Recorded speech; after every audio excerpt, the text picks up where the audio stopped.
Semile, Kenya. Lane 4, Kevin Kiprotich Tonui, Kenya. Lane 5, Bonfas Ontunga Mweresa, Kenya. Lane 6 empty. Lane 7, Moitalel Mpoke na Dokila, Kenya. Asanteni sana, hao ndio washiriki wa shindano la mita 400. Na langu nawatakia kila la heri katika shindano hili. Sasa unaweza kuendelea.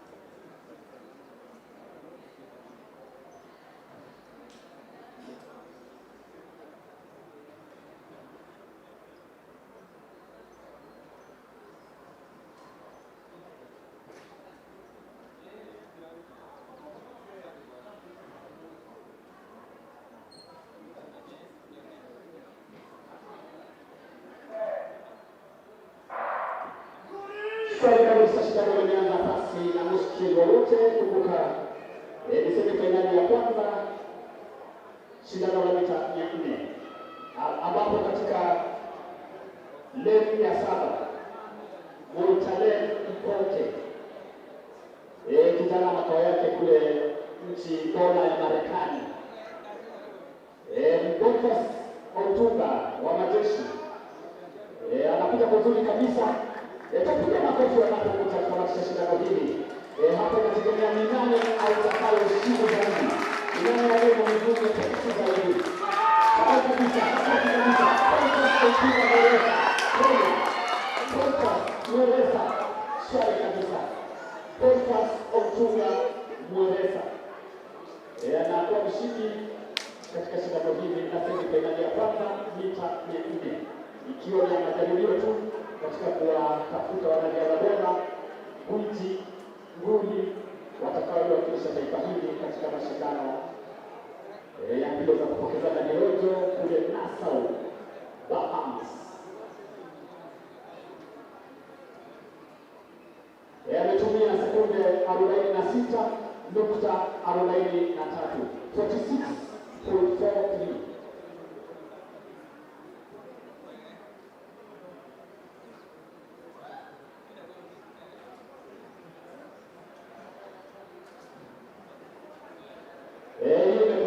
Nusu fainali ya kwanza.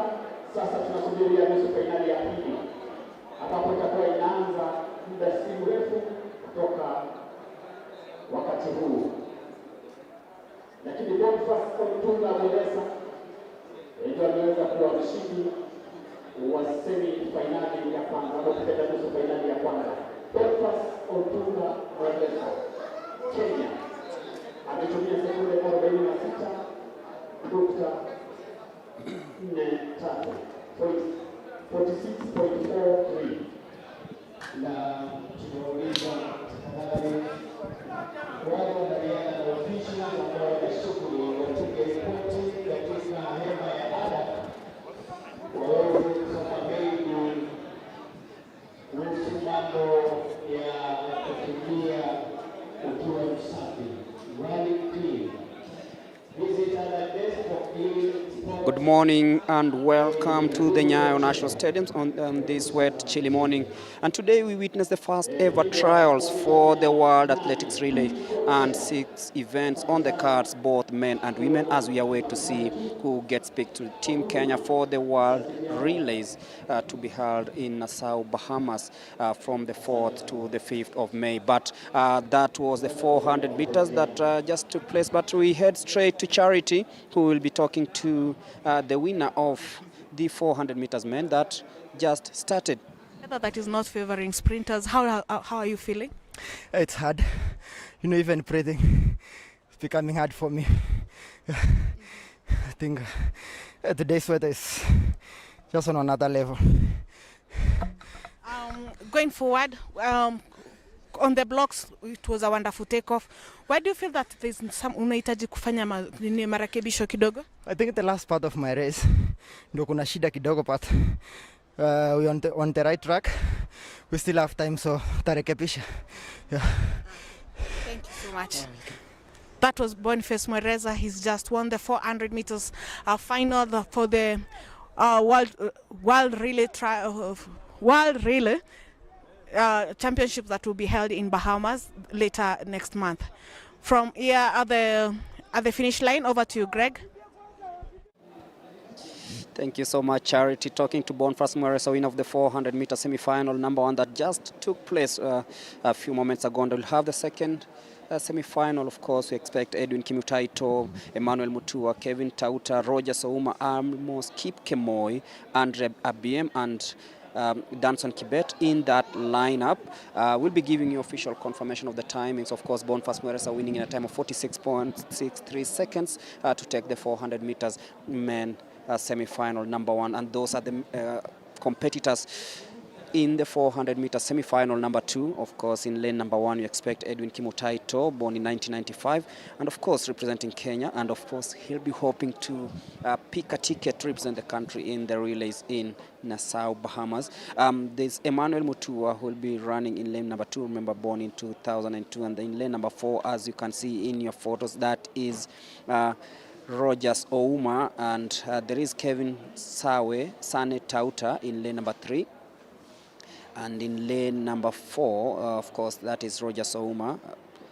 And then there is Alex Kipkemoi, the youngest athlete in the field, and Andres Abiem of South Sudan. And in lane number seven, we'll have Danson Kibet. Remember, a few more events coming up. That is Roger Souma for you, warming up just before the start of this storm in this chilly weather in Nairobi. If you want to come to the Nyayo National Stadium, make sure that you're warm enough, because this is promising to be a day of different kind of weathers, because in the morning, plenty of sunshine. There was sunshine, then it became quite windy, then it became rainy, and now it's quite calm, but promises to be another day of showers here in Nairobi. But if you're joining us, this is the trial for the World Athletics Relays to be held on the 6th, to be held in Nassau, Bahamas on 4th and 5th of May. And we are here to see who makes it to Team Kenya.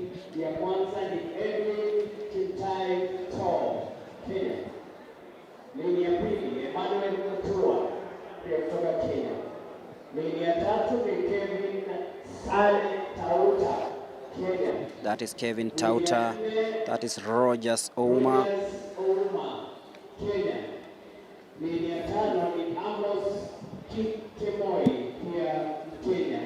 And it's Amos Kipkemoi.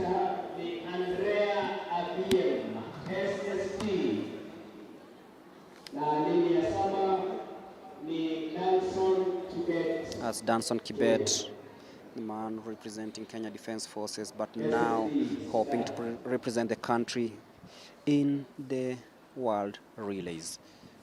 That is semi-final number 2 of the 400 meters.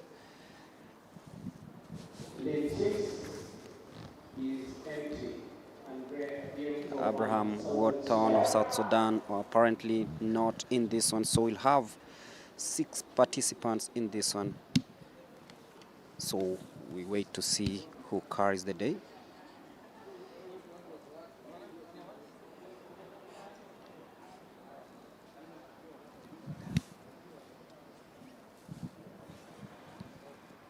Watch out of Kevin Tauta in lane number 3, and also Roger Souma. And there they go smoothly, and there you go from lane number 3, Tauta coming off smoothly, and he's taking that bend very nicely. Remember, this is the 400-meter semi-final number 2, and Kevin Tauta in the lead currently, but then watch out for Danson Kibet in lane number 7 as they head towards the 200-meter mark, and that is Danson Kibet still in the lead. Kevin Tauta, whom we talked about, now coming in nicely as they head towards the last 150. And here's Danson Kibet versus Tauta, who carries the day. Danson Kibet still in the lead, but then watch out for Kevin Tauta coming in nicely in lane number 3. And it is the Tauta versus Kibet, but Tauta takes it home in a time of 47.12 seconds. And of course, we'll be checking the official time. So Kevin Tauta wins the second heat of the 400 meters men. Nusu fainali ya tatu na ya mwisho upande wa wanaume katika shindano. Samahani, kuna nusu fainali 4, 5. So one more semi-final to go in the 400 meters. Of course, we are moving fast because of the weather. And the winner of this one, Kevin Sane Tauta. And of course, coming in second place is Danson Kibet. Kevin Tauta, remember, runs for the Kenya Defense Forces. Ladies and gentlemen, the program is on. We are here for the trials of relays, where the national team will be aimed for Bahamas.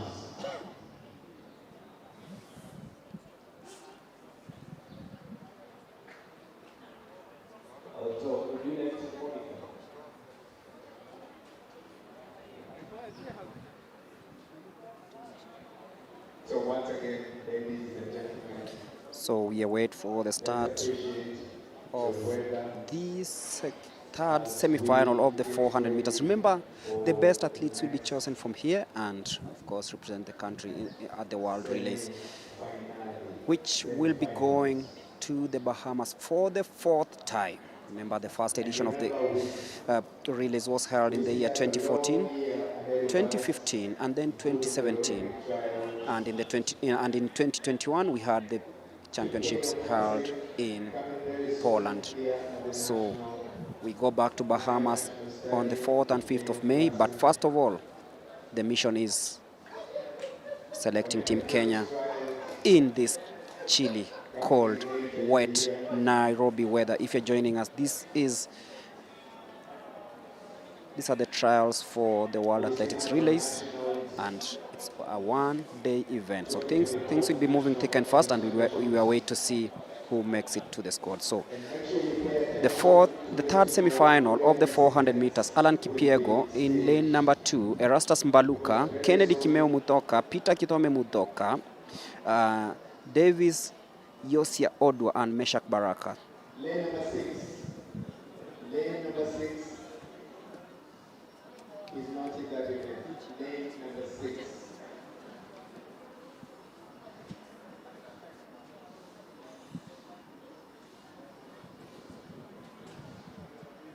So I wait for the athletes to come, and of course,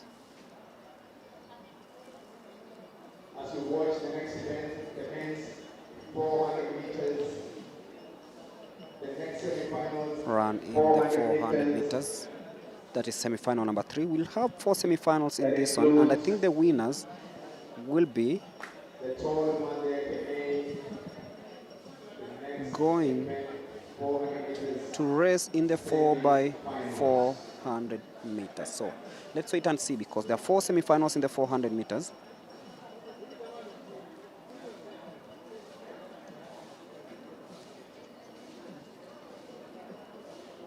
Afterwards, we'll have the women semi-final, and then the 200 meters, where we have Africa's fastest man, Ferdinand Omanyala, trying out in that one.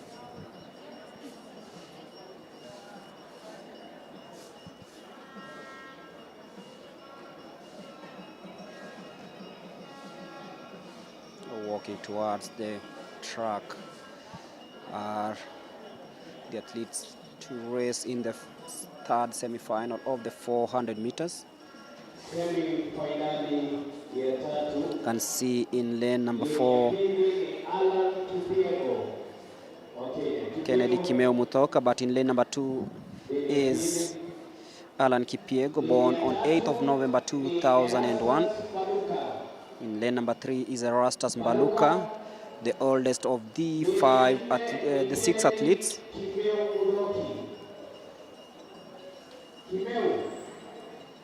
That is Kennedy Kimeu in lane number 4. In lane number 5, Peter Kitome Mudoka and Meshak Baraka of Kenya Defense Forces. Missing is David Yosia Odwa of the South Sudan.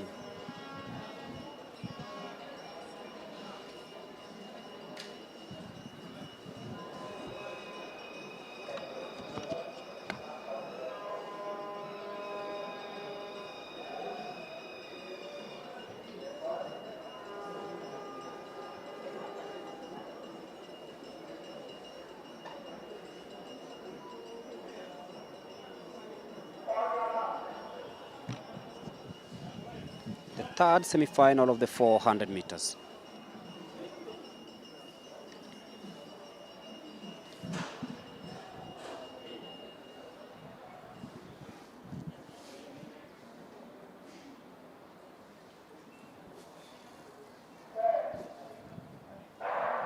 There he goes smoothly. Watch out for Meshak Baraka in lane number 7, and straight away he whizzes past the 100-meter mark. But then watch out for Peter Kitome Mudoka, steaming very, very nicely in lane number 5. Mudoka still leading, Baraka falling way, way behind. But then watch out also for Kennedy Kimeu Mudoki and Erastus Mbaluka in lane number 3 and 4 respectively. But then Peter Kitome Mudoka coming in very, very nicely in lane number 6, and he's in cruise control. But then watch out in lane number 3, that is Mbaluka Eric. But Kennedy Kimeu Mudoki and Mudoka just squeezing through. It was a close battle between Kennedy Kimeu and Peter Kitome, and Mudoka just winning it in an official time of 47.16 seconds.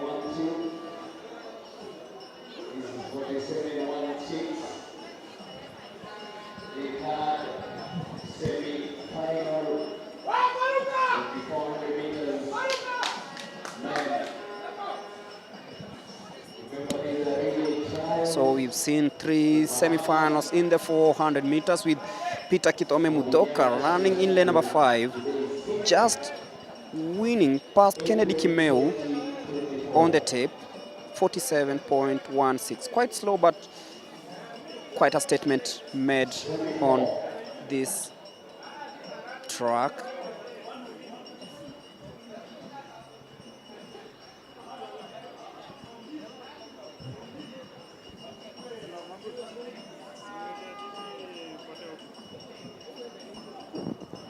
So we'll have semi-final number 4, where we have Eric Kimathi, Edward Mujiri, Brian Onyari Tinega, Zablon Ekwam, Weissman Were,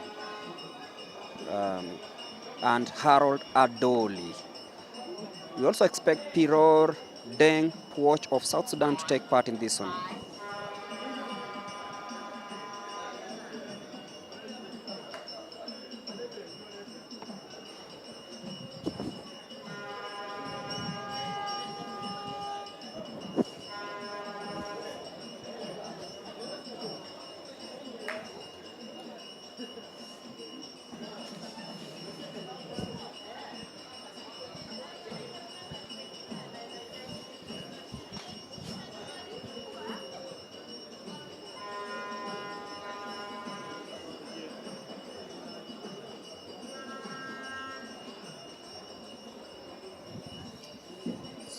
So you wait for the athletes to come from the call room.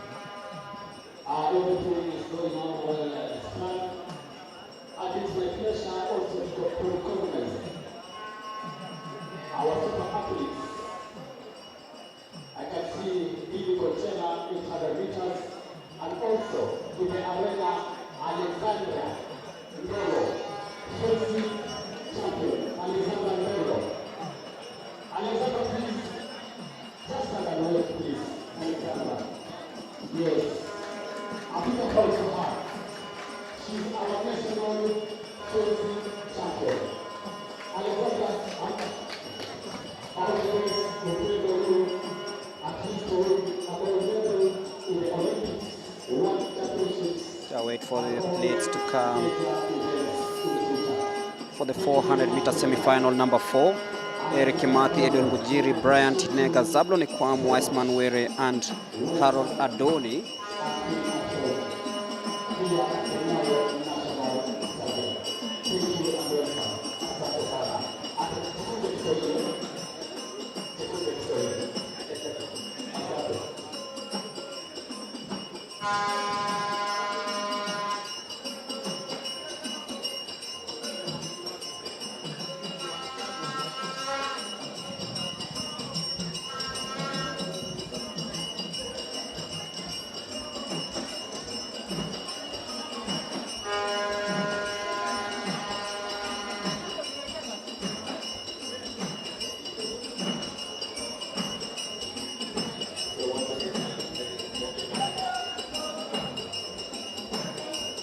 This is a rich field here in semi-final, number 4.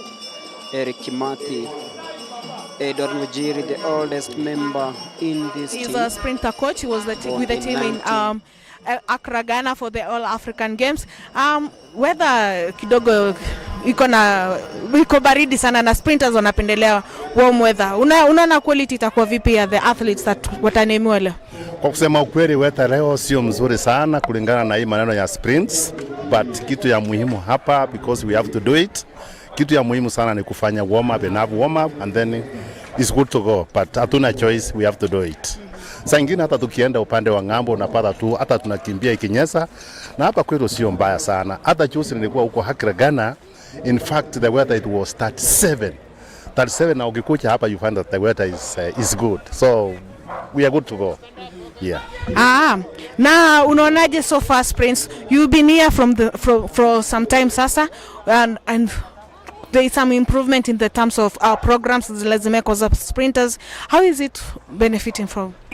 Kulingana na maneno ya programs naona sio mbaya sana. In fact Athletics Kenya wamejaribu kabisa. In fact hata you can see other people just walikuwa Accra, Ghana, walikuwa South Africa, na sasa they are actually preparing for 10 relays, and then from here they go to Bahamas, and then they go to from here they go to what do you call it?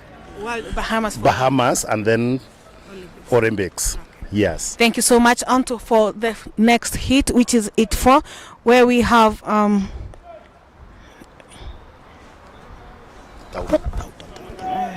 Capable of in heat 4, where we in semi-final 4, where we have Munguti, Ngunjiri, Brian, Zablon, Weissman, and Harun. Ekwam and Were nicely cutting through that, heading towards the 200-meter mark. That is Weissman Were strongly in the lead. Ekwam also coming in nicely in lane number 6.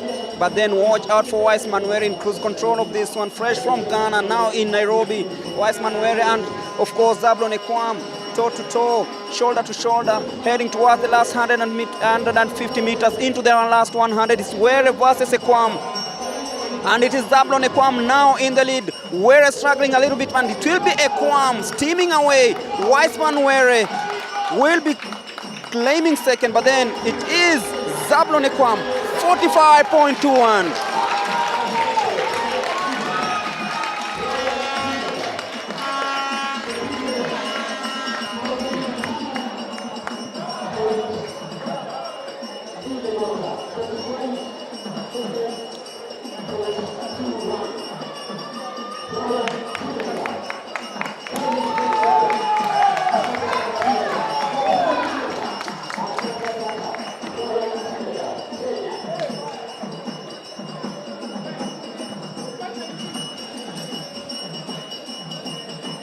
Quite some good race there by, of course, Zablon Ekwam just piping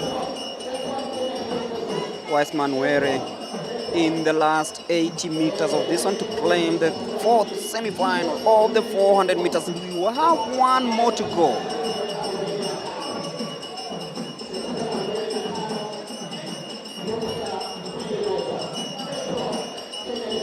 We have semi-final number 5, where we have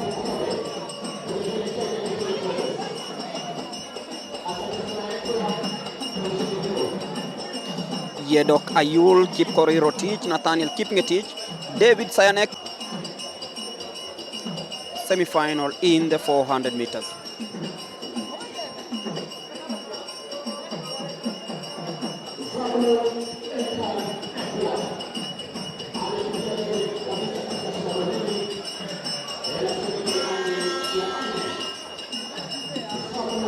To Mr. Ekwam, winner of semi-final number 4 in the 400 meters. Of course, one more to go before we head to the women's event.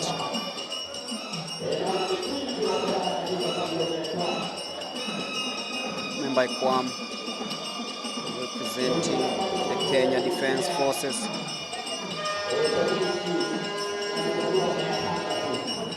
I'm just happy. Over to you, Charity. Yeah. Moving forward, when you make it for the finals. Great things. Yeah. Umefikisha, ulikuwa umesema unataka kuwekesha 45 seconds, high or low. How do you feel about it now? I'm just happy this is my new PB.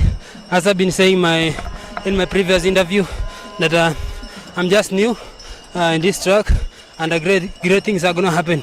Yeah. Thank you so much. You are also joined by Weissman Were. Weissman, karibu. Weissman, race imekuwa vipi kwako? Weather ni tashushi kidogo. I am thankful. Hii ni 400 yangu ya kwanza. Kenyan sajai ndio nikimbia 400. So sikuwa fiti sana. I'm having a problem kwa mguu. But I managed to do a PB. So for me, kila step na build because I know what I can produce. Moving forward for the relays, unaona utaingia bado utakimbia 400 ama? That's not upon me. There are people who are doing that work. Yeah. All the best and congratulations. That was the third semi-final of the 400 meters where we had Ekwam and Weissman Were finishing first and second. It was the fastest heat so far. We are moving on to the fourth heat of the 400 meter semi-final where we will be having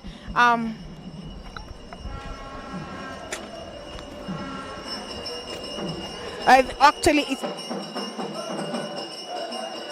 Wall, Kipkorir Rotich, Nathaniel Kipngetich, David Sanayek, Kevin Kipkorir, Eric Okui, and Newton Kipngetich. Over to you, Greg, on the other side of the studio.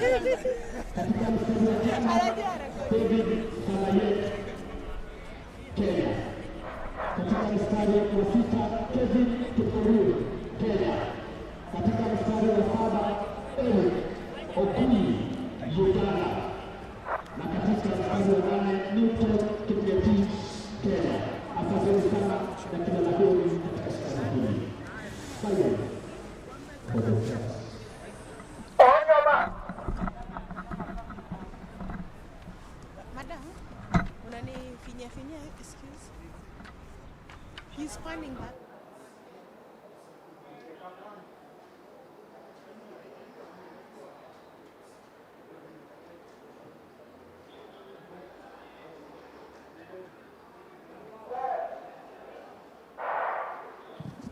There you go, 5 athletes in this one. Watch out in lane number 5. That is David Sayaneki Pirante coming in strongly, but then watch out for Eric Okui of Uganda. He's trying really hard to stay ahead of the rest of the pack.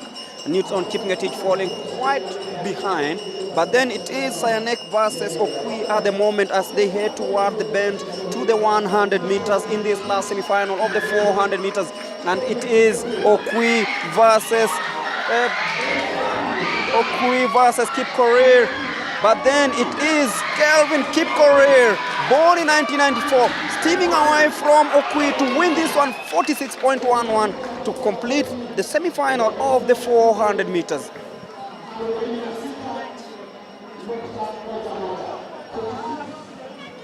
And that signals the end of the 400 meters men. We had 5 semi-finals of this ones with Kevin Kipkorir of Kenya piping Eric Okwi of Uganda to take it home.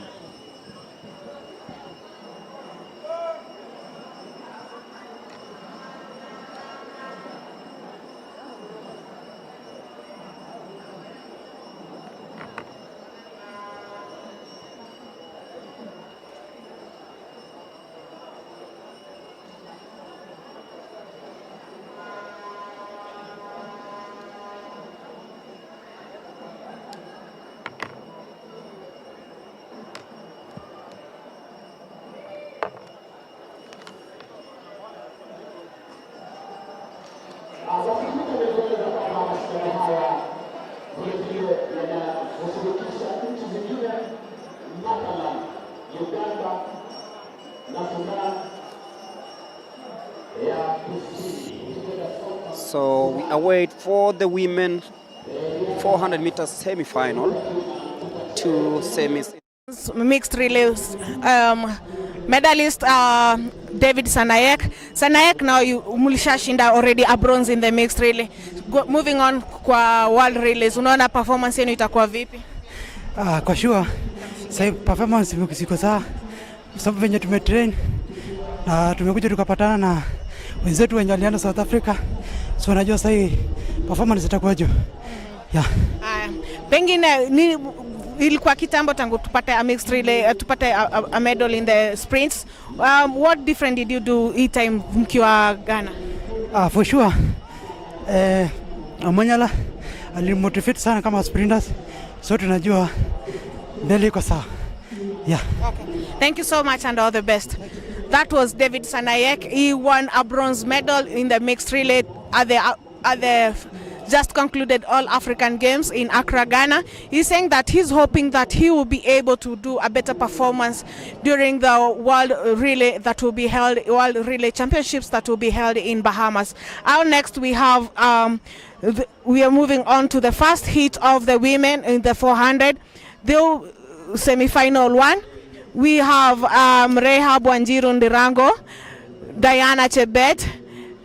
Then we also have Lene Shinda, and we have the world 800 meter champion Mary Mora. We also have Jacqueline Nanjala, Masi Chebet, Damaklin Boneri, and Gladys Ngure coming on for the 400 meter semi-final one in the women's. We've just concluded the men's 400 meters. There were 5 of them, and we've seen some first time. Others have been affected by the weather. Over to you, Greg, on the other side of the studio. Of course, Charity, you need an umbrella down there. Thank you, Charity, for giving us those insights. Of course, we are talking about the World Relays trials happening here at the Nyayo National Stadium. It's quite chilly, it's quite drizzling, and of course, if you're coming down here at the Nyayo National Stadium, make sure that you're warm and ready for this weather. And if you're joining us, of course, we started with the 400 meters men semi-final, 5 of them in that one, and of course we'll be shifting focus to the women's event where we have 2 semi-finals in the 400 meters, a total of 16 athletes confirmed for this one, and of course we'll be looking forward to see what Mary Mora will be doing in semi-final number 1.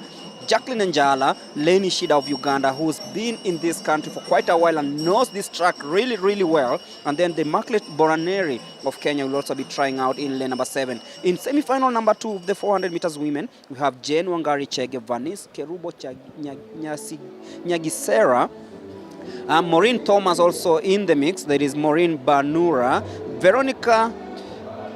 Maureen Banura, of course, is from Uganda. And then we have Veronica Mutua of Kenya, very, very experienced there. And then we have Joanne Cherono, Gladys Jeb Kemboi, and Grace Kidake, the oldest of these athletes, 39 years of age, in lane number 8. But then we look forward to see what is in store for athletes running in semi-final number 1. 8 of them confirmed, and of course they'll be looking forward to see who carries the day. And if you're joining us, this is the second first semi-final of the 400 meters. We had the men's event where we had 5 semi-finals. Of course, the fastest time coming from this man. Looking at him, Zagblon Ekwam, who piped Wiseman Were in the last 40 meters to claim victory in the fourth semi-final of the 400 meters. If you're joining us, welcome aboard. This is the trials for the World Relays to be held in the Bahamas on 4th and 5th of May.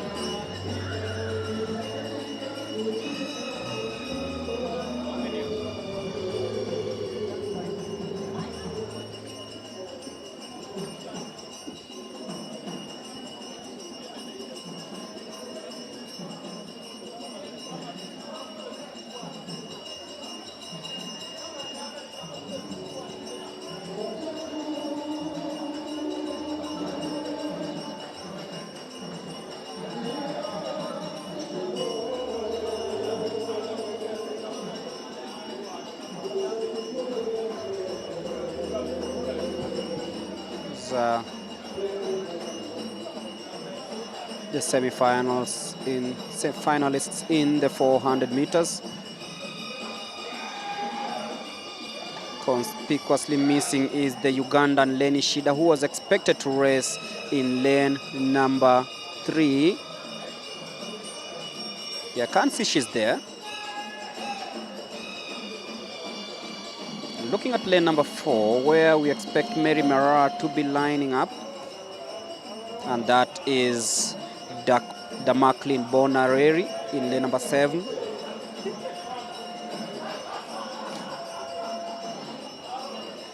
Beautiful, beautiful tunes there coming out of the Isukuti drums. That is Damaklin Bonareri getting ready for this one. In lane number 6 also Mercy Chebet, born on 2nd of January 2002.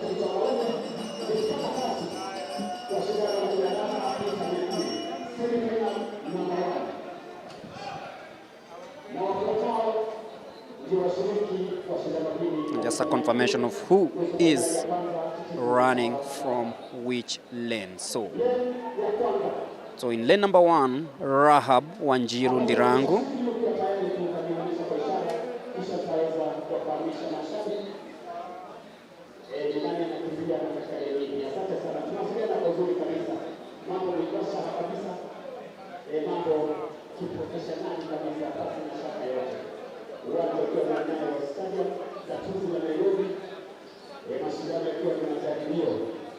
na wanariadha watakaoshirikishwa katika timu ya kuwakilisha Kenya katika ubingwa wa dunia katika mbio za kupokezana mirojo kule Nassau, Bahamas.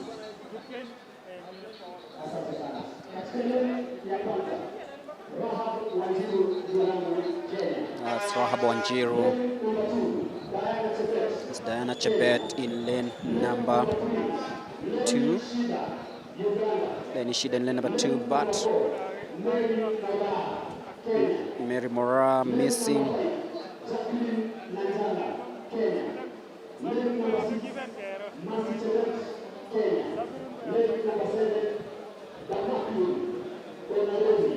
So Mary Mora missing in this one. So we'll have 7 athletes in this first semi-final of the 400 meters.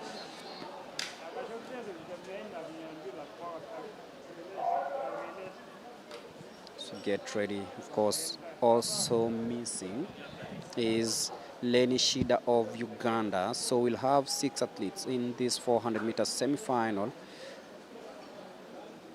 So Mora and Shida missing. So let's see what the likes of Ngure, Bonareri, Chebet, Nanjala, Chebet and Dirango can do in this one. And there they go nicely, and a very, very good take from Mercy Chebet in lane number 6. And she takes an early lead as they head towards the 300-meter mark. And of course, you can watch out for the Damaklin Domareri in lane number 7. But at the moment, it's Mercy Chebet in cruise control of this one as they head towards the 150. That's Mercy Chebet for you, coming in very, very, very smoothly. Jacqueline Anjala also trying out really, really hard, but then it is Jacqueline Anjala coming also. Mercy Chebet still in the lead. Jacqueline Angela trying hard, but then it is Mercy Chebet who will be carrying this home. We'll just be looking at the time. It is 53.39. She wins the first semi-final of the 400 meters, and I'm here joined by Steve Minayo, we've been doing quite some commentary with him in a while, and he's witnessed the men's event and now the first semi-final of the women's event. What do you make of this? Thank you, Milemi. Of course, Mercy Chebet was the favorite here, given the fact that Mary Mora dropped out. She controlled the race right from the start. You could see from the first bend that she wanted to win this race, and she kept that lead up until the finish line. And no surprises there, really. She was pushed to the line there by Leni Shida, but I felt that Chebet always had this race in control, and she wins it quite easily, I must say. Of course, Steve giving us his insights as we wait for the start of the second semi-final. And of course, if you're joining us, this is the only day. We are used to doing 2 days of trials here at the Nyayo National Stadium, but now it's only a day of trials for the World Relays to be held in Nassau, Bahamas. Remember, Bahamas is hosting the World Relays. The World Relays for the 4th time in their history.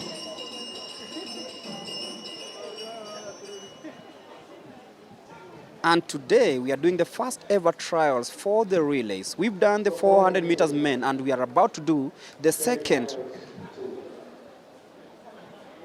We're about to do the second semi-final of the women event.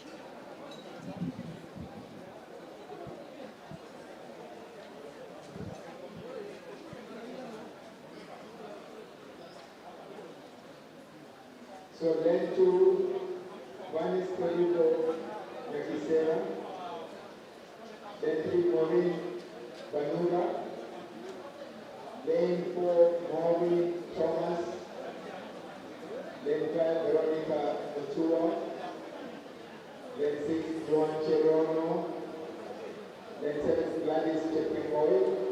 And of course, just a reminder, Zablon Ekwam posted the fastest time in the 400 meters this season. But of course, Charity is speaking to the winner of the first semi-final. Had a good performance. Weather imekuwa vipi kwako? Weather ilikuwa inanyesha, lakini mwili ilikuwa inasonga. Tumeng'ang'ana, nimesikia ni mzuri kwa nang'ang'ana. Na usha represent team Kenya tena kwa World Under 20, na umeenda ukaanza kutafuta tikiti ya kwenda Relays Bahamas. Una feel aje experience ile umegather ni enough kidogo ya kuweza kukusaidia kupata medal uko Bahamas? Tunaenda kung'ang'ana kuleta medal. At least tukimbie relay side tuone time missing is in lane number 3, that is Maureen Banura of Uganda, but then watch out for Nyatithi Thomas and Kilumbe Mutua Veronica in lane number 4 and 5 respectively, and of course they are in cruise control of this one. It's quite a tight one as they head towards the last 200 meters of this race, and that is Joanne Cheron also coming in really strongly, but then it's a very tight race between lane number 5, 6 and 7. And that is Maureen Thamo, the former national champion over the 400 meters, in cruise control of this one. Will she hold it up to the last one? But then Gladys Jepkemboy from nowhere, she is steaming away to victory. What will be the time? They are looking at 53.02, which is faster than the first one, of course, the first semi-final, and that is really impressive. Gladys Jepkemboy. Brilliant race there by Gladys Jepkemboy. She had a very strong start, but looked like she was fading the 300-meter mark, but she had that kicking finish really there. I think she must have surprised Maureen Thomas there, who looked like she was really struggling and finished, I think, a distant 4th when it looked at the bend that she was going to take it. But that was a very nicely timed race by Gladys Jepkemboy, and she posted even a faster time than the winner on the first heat, which was Mercy Chebet. Of course, unexpectedly winning in that one. You know, this kind of weather can bring the best out of any athlete because it's all about the preparations, and nobody expected Gladys Jepkemoi, born on 9th of November 2002, to come and win this second semi-final of the 400 meters ahead of the likes of Joan Cherono, Veronica Kanmumbe, and Maureen Nyatiti Thomas. And that's the 400 meters. We await for yet another women event, and that is the 200 meters final. A total of 5 athletes in this one. Let's see who carries the day. Confirmed lineup. In lane number 2 will be Lois Nyanchoka Morara, Delisha Atiang of Kenya. In lane number 2, Lucia Williams Morris of South Sudan. She's a very, very good athlete. Will be running in lane number 4. And then there's Susan Nyambura, the referee, and of course, representing Molly's Children's Home, and she'll be running in lane number 5. And then there's Monica Safania in lane number 6. This will be a very interesting 200-meter race. Absolutely, of course. Like you've mentioned, Lucia Morris will be coming in here as one of the favorites. Remember, this is a competition that has attracted a couple of other athletes from the neighboring countries. South Sudan, very well represented here across board. Uganda, of course, as well as a few athletes also from the Cote d'Ivoire. So it's really good to see that, other athletes from... we have to cross over to Charity. Si mbaya, isipokuwa weather ikuwa mbaya. Kimbia ile time nilikuwa natarajia, but next itakuwa sawa. Ulikuwa na target time? Nilikuwa na target 52 low. Yeah. All the best. Na tunajua ulikuwa South Africa, imekuwa huko muli perform aje kivyo? Huko South Africa hatukuperform mbaya, tuliperform vizuri. Yeah. Yeah. Okay, all the best. Kimbia, when do you keep yourself warm? That was Veronica. She's just finished the 400 semi-final too. She's saying that she has a bit of lactic acid, but she's hoping that she will be able to get a chance to redeem her performance and be able to put a 52 off low. Over to you, Greg.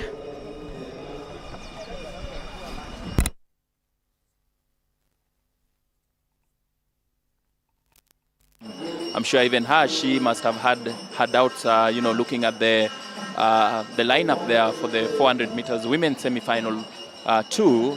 She must have been wondering if she would pull it off, but of course she did.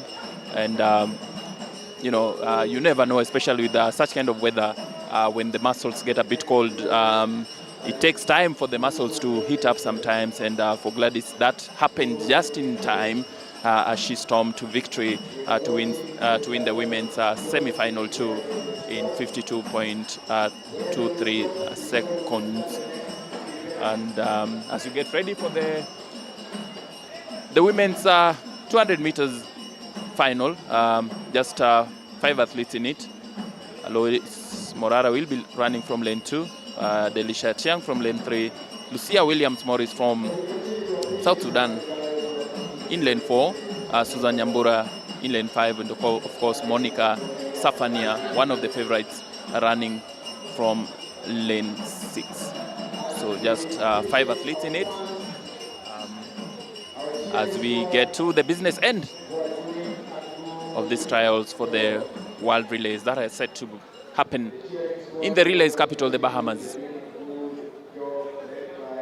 Of course, we still have a lot of other activities, including the men's 200 meters semi-final 1 and 2, which will be happening after the 200 meters women final, which is on your screen now as the athletes prepare to get started. And of course, you also have the 100 meters women semi-final 1 and 2, as well as the same for the men, which of course we'll be bringing live to you from the Nyayo National Stadium. It is the trials for the World Athletics Relays which are being held here at the Nyayo National Stadium. A very tricky weather. It's been dropping, albeit in bits and pieces, but it's dropping a bit more, as you can see on your screen now. the rain's coming down hard on the athletes, and of course that bringing its own challenges. The track can be a bit tricky and slippery sometimes, and of course if you don't have spikes, then that makes your work even a bit more difficult. But of course these are elite athletes, they have the right boots for this, so it's just a case of working on your technique, on your speed, on your timing.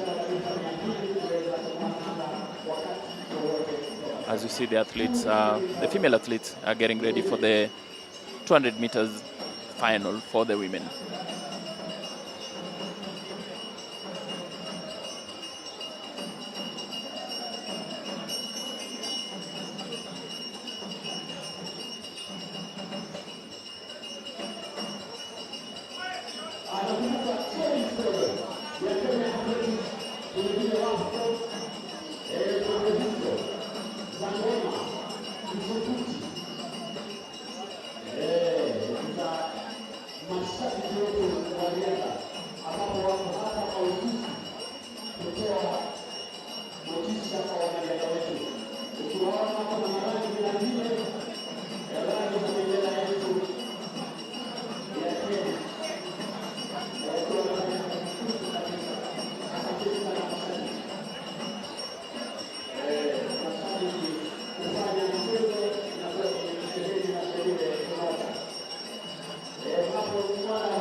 Of course, we've seen athletes from South Sudan, Uganda, Tanzania also coming in to compete in these trials. Of course, we also, some of these athletes are using this event to see if they can actually post the standard qualification time for the Paris 2024 Olympics.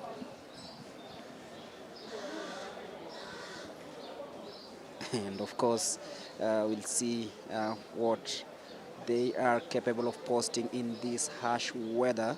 Now, most of these sprinters rather, are used to the warm Nairobi weather, but it's been quite cold for the better part of the day. But then that doesn't deter them from doing what they do best. And on your screens right now is the lineup for the 200 meters. A way to see who reigns supreme. In lane number 5, of course, that is Lucia Williams. Quite a little bit of confusion. Nyambura will be in lane number 4, and walking back towards the blocks, that is Monica Safania, representing National Police Service. I can see only 4 participants in this one. So let's wait and see. Between Nyambura, Safania,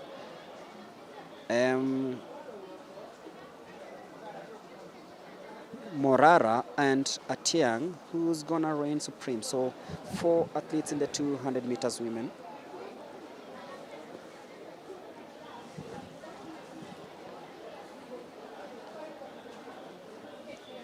In this wet track at the Nyayo National Stadium.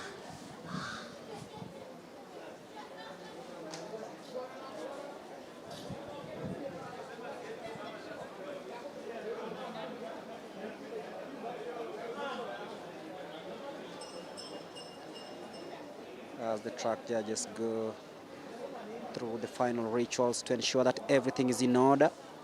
And now we are set for the 200 meters. Monica Safania in lane number 5. Susan Nyambura in lane number 4. In lane number 3 is Delisha Atiang.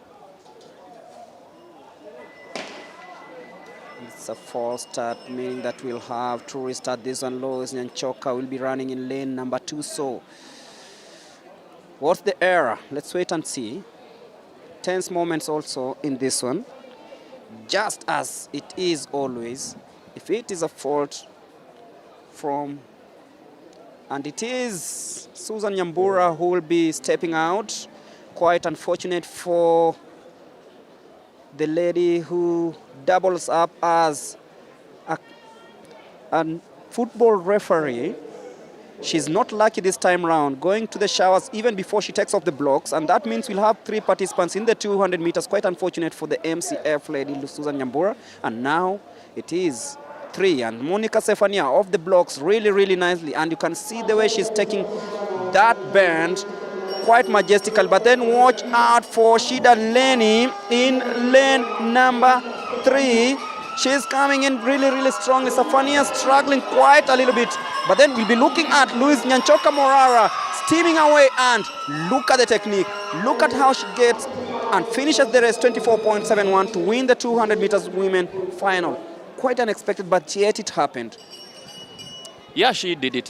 They have a very controlled race there by Morara there, running from lane 2, the inside lane. Of course, that means that she has the vision of the outside lane. They are very unfortunate for Susan Nyambura not to participate in this race, but of course that was a very small field, and Lois Morara, of course, forgets about everything. You know, sometimes when there is a false start, the pressure sort of gets into the athletes, so you just have to maintain your cool, and that's exactly what Lois Morara did, and it looked always like she was going to win it, and of course she takes up that victory in the women's 200 meters final.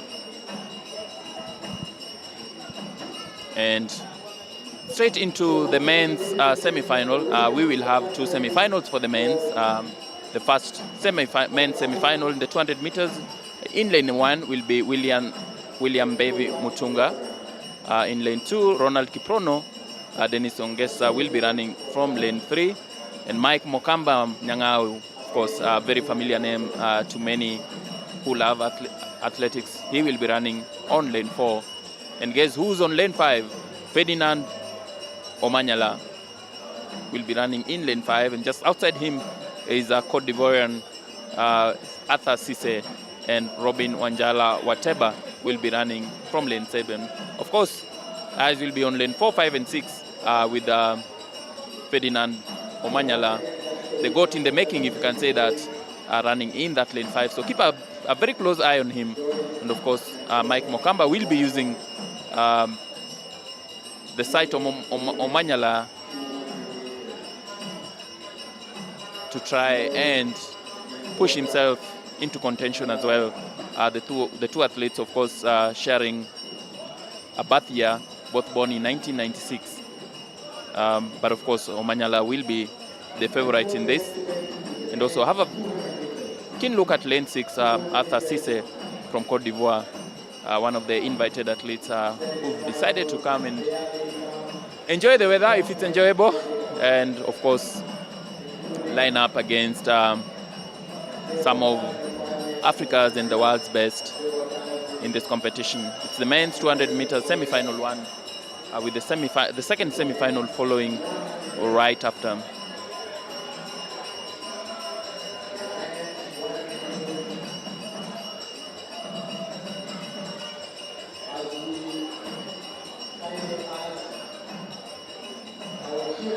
There he is, the man who's decided to grace this event. Of course, he wants to show the world what he's made of. He's been training for this. And of course, all the cameras, all the excitement, all the eyes will be on Ferdinand Omanyala, who will be running from lane number 5. I'm sure you are as excited as we are as we get ready for the first semi-final of the men's 200 meters here at the Nyayo National Stadium, where the Trials for World Athletics Relays is taking place.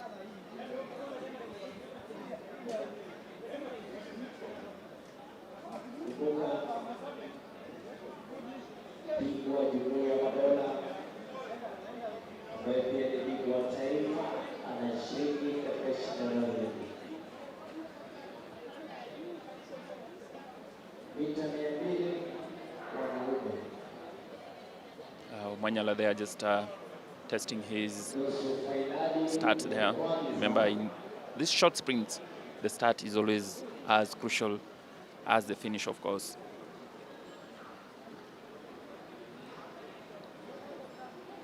Omanyala, of course, has a personal best of 20.46 in this distance, which makes him one of the first athletes actually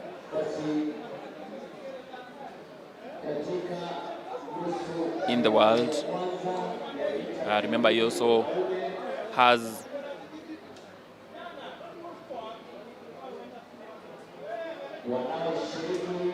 he's also the Commonwealth champion. Remember, he won the 100 meters title in Birmingham in 2022. There we're just going through the athletes there. On lane 2, there is Ronald Kiprono. Dennis Nyongesa now running from lane 3. Lane 4, Mike Mokamba Nyang'au. And of course, just outside him is Ferdinand Omanyala with his Usain Bolt-ish sort of preparation. Looks very focused, ready for this. And Arthur Cisse there from Cote d'Ivoire in lane 6. Look out for that man as well. It's going to be, Omanyala is going to be in between Arthur Cisse and Mike Mokamba. So look out for those two athletes running with Omanyala in the middle. Those three, it's going to be a race. So better put your eye on, and of course, Robin Wanjala Wateba running from lane 7. Arthur Cisse, the man who's been competing in Ferdinand Omanyala over the 60 meters just the other day in Paris, in France, and of course in the same track once again. This time around, it's not the 60 meters, but the 200 meters, and that is the first semi-final of the 200 meters. It's the lineup that we expect to come out very nicely. Arthur Cisse off the blocks very, very nicely, but then Ferdinand Omanyala relaxing quite a little bit, but then look at how he takes the bend towards the last 100 meters. It's Cisse versus Omanyala, and then watch out for Robinson Motene, but then Omanyala steaming away. Cisse trying really hard. Mokamba Nyang'au in second. It's Omanyala winning 20.81 in his first attempt in the 200 meters. That has been something. Cisse, a specialist in the 60 meters, coming to try out in high altitude in Nairobi in the 200 meters, finishing third. But then watch out for this man who came in second place, Mike Mokamba, a specialist in the 200 meters. This is a script that is just yet to be written. It's just begun. Yeah, of course, surprise, surprise. Guess who's won that race? Ferdinand Omanyala, of course. I think, like Mulemi says, Arthur Cisse had like the very quick start, of course, using his experience, his recent experience in the 60 meters and having a very good start. But look at Omanyala there on the bend. That's where he takes the race. And of course, you have to give it up to Mike Mokamba Nyang'au. He looked like he was out of it. He looked like he was looking at, the third place or even fourth here. But he had that finishing touch in him, and he came in second, of course. Sort of a distance behind Ferdinand Omanyala, looking at, relays. But Arthur Cisse there, I felt like he struggled, especially towards the last 50 meters. But Omanyala always looked like he was in control, even though he didn't have like the best of starts. Of course, we'll be keen to listen to what Cisse and Omanyala have to say. I'm just hoping that Charity gets all of them to talk about this one. But then watch out for Cisse coming to Kenya for the first time. It's really, really interesting. And of course, we'll be looking forward to see what happens. Everyone is talking about these two athletes. But then there is Ferdinand Omanyala talking to Charity Wanja on the other side. I know he's really, really excited, and we are ready to listen to what he has to say. And of course, look at the crown. Looks like we are ready for the Olympics. Joined by the Commonwealth Games champion, Ferdinand Omanyala. Omanyala, how has it been for you? It's been a good run. I wonder why the time was slow, but it was a great run. Yeah. I'm focusing on the World Relays Championships in Bahamas. Which race are you going to be running at? And because leo tumeona umekimbia 200 meters. Yeah, basically we're focusing on the 4x1 because we're still in yet because the window has not been closed yet. But we're hoping that we can run fast today in the 4x1, yeah. All the best, and perhaps in future we're going to see you also compete in the 200? You never know. Just wait. Yeah. Okay. All the best. That is Ferdinand Omanyala. In the 4x1 rankings, it has not been ranked yet, but he's saying that he's going to be focusing in the 4x1 100 race. And we also joined by Mike Mukamba. Mike Mukamba was also in South Africa. Mike, how imekuwa vipi kwako race? Race imekuwa poa, competition imekuwa tight, race imekuwa na Omanyala, race ametupush, and we are looking forward for the relay which is coming later on. Yeah. Na ulikuwa na team pia South Africa. Yeah. Imekuwa vipi kwako huko, mliweza kujel vizuri? Yeah, tulikimbia vizuri, but relay yetu tulikimbia time 39. That is Kivyasi for you. It is Kivyasi versus Waweru, but watch out for Kivyasi and Waweru. It is Waweru steaming in 21.02. This has been really, really close. You couldn't just tell how this was going to end. As tight as we expected it to be, of course, Dan Kivyasi there and Samuel Chege Waweru pushing each other all the way to the line there. But of course, Waweru there, of course, just dipping in the line there and winning there in 21.02. But those two athletes, of course, pushed each other straight right to the finish line there, Kivyasi and Asamba. And Waweru just had the class really to gain the victory here. And of course, also just looking at the previous race where Omanyala won, and of course Mike Mukamba finishing second. So those two, 4 athletes, I feel like they were ready for this competition. They've given us really what you expected as Charity talks to the winner here, Samuel Chege Waweru.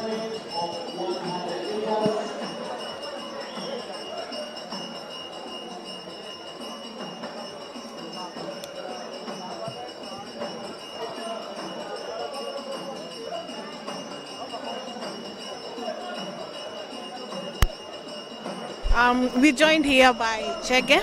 Chege, race imekuwa vipi kwako? Okay, sija execute when nilikuwa nataka because of the weather, but all in all I'm just thankful. Yeah. In Accra ulimaliza mulikuwa number 8. How do you feel about it? Okay, I feel okay because nilimanage kuingia final, and the condition there was not favorable to us, but all in all I just thank God. Yeah. Perhaps making it for the World Championship, mkiingia kwa finals. Target yako itakuwa gani sana kwa mazoezi? Okay, right now nina focus na kulower my PB of 20.6. So just looking forward maybe to qualify for Olympic, and I leave everything to God. Yeah. All the best and congratulations. That was Chege. He's just won the second heat of the 200-meter semi-final. We are moving. The weather is a bit unfavorable for the sprinters. We've seen some of the big names in the sprinting here in Kenya being left out because they have not been able to execute the race as they wanted, or they've had an issue with the muscles, or they've had too much lactic. We are now moving on to the 100 women meter semi-final 1, where we have Christine Nyawere, Lilian Aoko, Rukia Nusra, Esther Mbagari, Monica Safina, Edna Naboke, and Agnes Apio. From there, we will also be having in the semi-final 2, we will also be having Lois Morara, Susan Nyambura, Lois Morris, Eunice Kadogo, Doreen Waka, Delisha Atiang, and Evelyn Kohli from Uganda. We also have Monica Safina. For the teams that will be making, we have several athletes looking forward. We had some also going for the South African program where they had been training. We have for the entry, for the rankings, the finalist teams eligible and for entry will be through the top list. That will be of 9th April. For the 4x1 has not yet been ranked, but 4x4 women, the one will be ranked among the top 5. We also have the 4x100 men ranked among the 27 teams, top teams in the world. We also have the 4x4 men ranked among the 15 teams, top in the world also.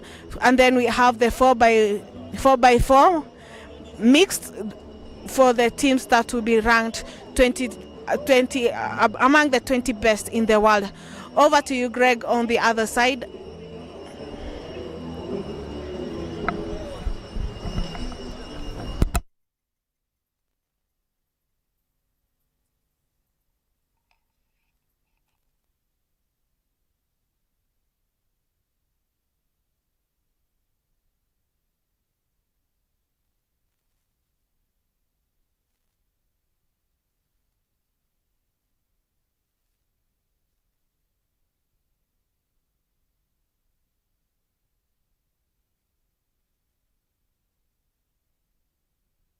That will come to fruition, but then Arthur Cisse competing at the Nyayo National Stadium for the second time. But the most important thing and the most interesting fact is that he's being trained by Ferdinand Omanyala's trainer, rather coach, Geoffrey Kimani. Yeah, of course, always good to see some of these international athletes, coming to grace some of the local events here, and I wouldn't be surprised actually if he graces the Kip Keino Classic. I'm sure, given the fact that he trains with Omanyala, he's loved the weather in here, and he will be looking, of course, to be part of the Kip Keino Classic, which is coming up on the 20th of April. But yeah, I think it's a good thing even for Kenyan athletes, really, if they can have some of these international athletes, coming to grace our events as well. It makes our events look more international, of course, which is what we want to achieve at the end of the day. We want to have as many of our brothers and sisters from the rest of Africa, and of course also from the rest of the world coming to compete as we get ready now for the first semi-final of the 100 meters for women. Lane 1 there will be Christine Nyawere.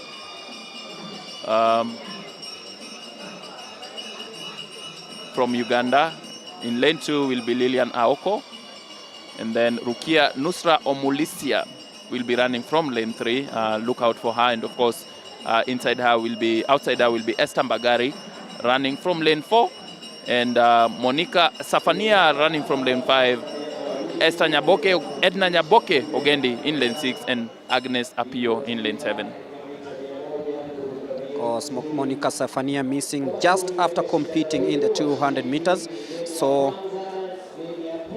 we have in lane number 2, Lilian Aoko.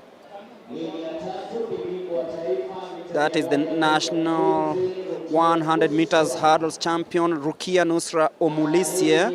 Esther Mbagari in lane number 4, the national champion over the 100 meters, aiming to get that ticket to Bahamas, and that is Edna Nyaboke Ogendi.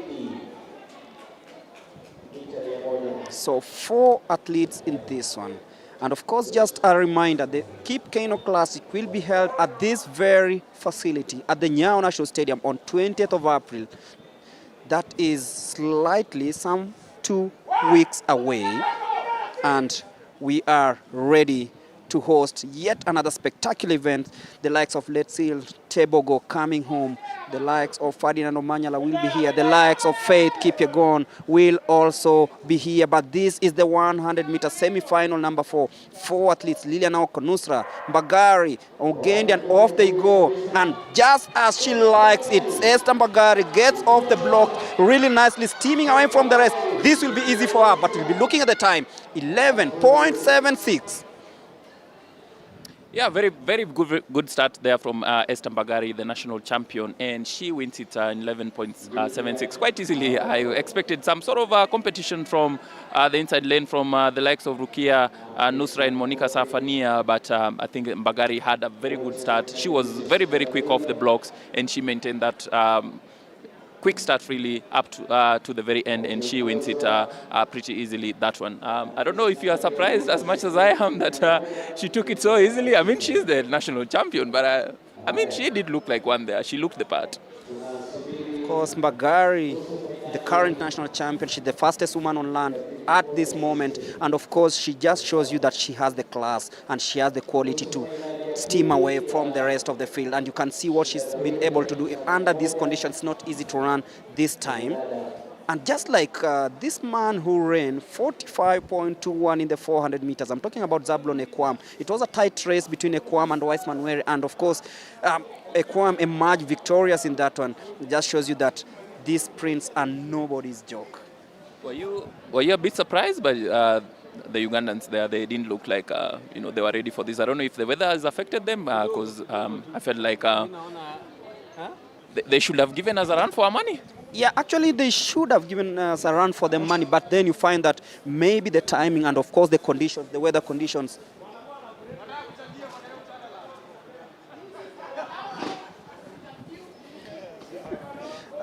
Look at how they blind up, and of course they are trying to see if they can come up with a sprint team for the Olympic Games, and it only happens when you are better prepared and when you are settled in well enough. Normally we come to Nyayo National Stadium when it's sunny, the weather is quite hot, not very humid as it is today, and you find that these athletes like the weather.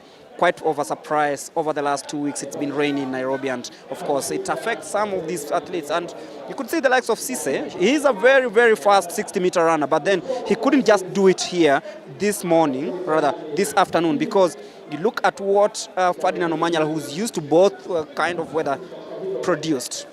Yeah, and it's something that we can say that affects athletes in one way or another. But then here is the second semi-final of the 100 meters, where we expect the likes of Susan Nyambura, who was just ousted from the 200 meters. She is in the 100 meters. Let's see what she can do.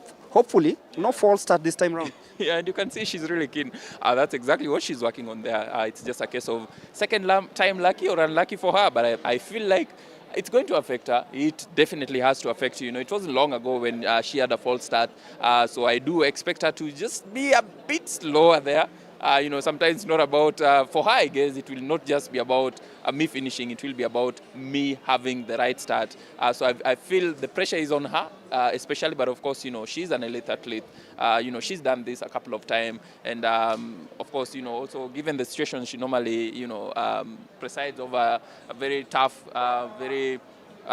tough game situations in football. Of course, those are pressure moments, so she's used to this. And we very quick in lane 2 will be Susan Nyambura, Lucia William lane 3, Eunice Kadogo lane 4, Doreen Waka in lane 5, Delisha Etiang lane 6, Evelyn Collin lane 7, and Monica Safania in lane 8. Steph tells me not to call Geoffrey Kimani a trainer. He's the coach, of course.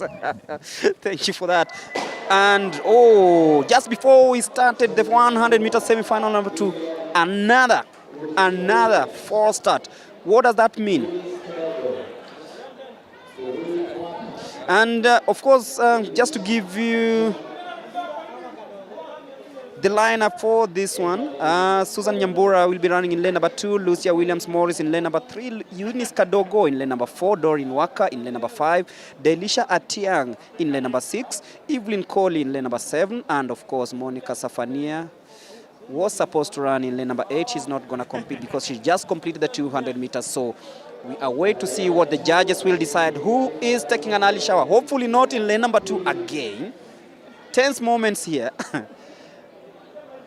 Or maybe it's just the system that blew up just before the takeoff. So let's wait and see exactly who's taking an early shower.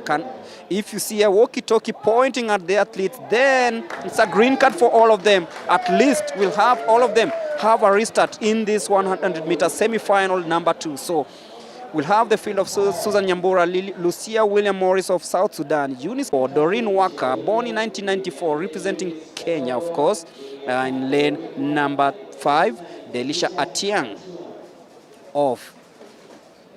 of course, Kenya also running in lane number 6. So missing out Evelyn Colley and Monica Sefania. So we'll have 5 sprinters in this one. So will Kadogo relive the moments, or Nyambura redeem herself, or even Lucia Williams-Morris? It's the second semi-final of the 100 meters. We'll have to wait a little bit for the start of this one. Now technology also comes with its own shortcomings. So we'll await to see if this one is fixed early enough. And we are ready, slightly a few minutes after midday. If you're joining us, these are the trials for the World Relays to be held in Nassau, Bahamas for the 4th time. Having been held in 2014, 15 and 17. In 2021 we went to Poland, but now we are aiming to see what happens. And off they go smoothly, the 100 meters. And of course, Eunice Kadogo, the former national champion, trying so hard, but then Lucia Morris. But it's Eunice Kadogo, the former national champion, winning this one. She'll be taking it 11.92 to claim the first place in this 100 meters. Yes, 11.92 there for Eunice Kadogo Kabaya, if I can say that. Of course, Lucia Williams on the inside lane, I think, was ahead in the first 20 meters, but Kadogo, of course, let her class work her way into the finish line, and she wins it very easily. And of course, Susan Nyambura also, I think she finished up last there, didn't really look like she was in it, but a very close race here from the athletes. But Eunice Kadogo, of course, showing her class there to win the second women's semi-final in the 100 meters in 11.92 seconds. And now we move on to the men's equivalent, the 100 meters men's semi-final one. We have 2 semi-finals for this, and actually we have 3 semi-finals for this, so it's a competition that has attracted a very huge field. We have a couple of Ugandans there, 4 to 5 Ugandans will be in the semi-finals, the 3 semi-finals here for the men. But for the first semi-final, we have 7 athletes. Lane 1 will be one of the 5 Ugandans, Musa Isabirie, born in August 1995. In lane 2, Sylvester Simiu. In lane 3, Moses Wasike Onyango, look out for him. And of course, Hesbon Ocheng, who represented Kenya in Accra just a couple of weeks ago. And we have Duke Ogoti, who will be running from lane 5. And the second of 2 Ugandans in this heat, Alan Ngobi, will be running from lane 6. And in the outside lane there, we will have Elkana Kiprotich Sabila. But I'll just confirm to you, how many athletes have come in for this heat. Looks like it's not a full field, but we'll confirm that to you.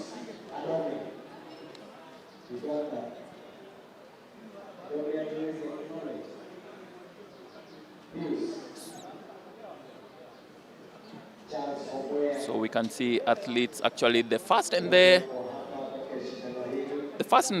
outside lanes don't have athletes. So Musa Isabirie of Uganda is not here, is not in this heat. And also Elkana Kiprotich Sabila, the athlete that was born in 1998, is also missing out from this. So we'll have Sylvester Simiu lane 2, Moses Wasike Onyango lane 3, Hesbon Ocheng, one of the favorites for this, in lane 4, Duke Ogoti in lane 5, and Alan Ngobi in lane 6. That is Moses Wasike Onyango on your screen now, and that's the favorite, Hesbon Ocheng. You remember that face from Ghana just a couple of weeks ago during the African Games. And then we have Duke Ogoti there in lane 5. Lane 6 there is Alan Ngombi from Uganda. And Mr. Elkana is actually here, Elkana Kiprotich Sabila, the second youngest athlete in this field here. It's a men's 100 meters semi-final one. Because watch out for Hesbon Ocheng, the most experienced runner in this field, and of course watch out for Duke Ogoti. Yeah, quite experienced. But then Sylvester Simiu has had some good moments this season. Of course, we are heading towards the business end of the season here, and of course the ultimate prize being a ticket to the Olympics. But first of all, let's see who makes it to the trials of this one.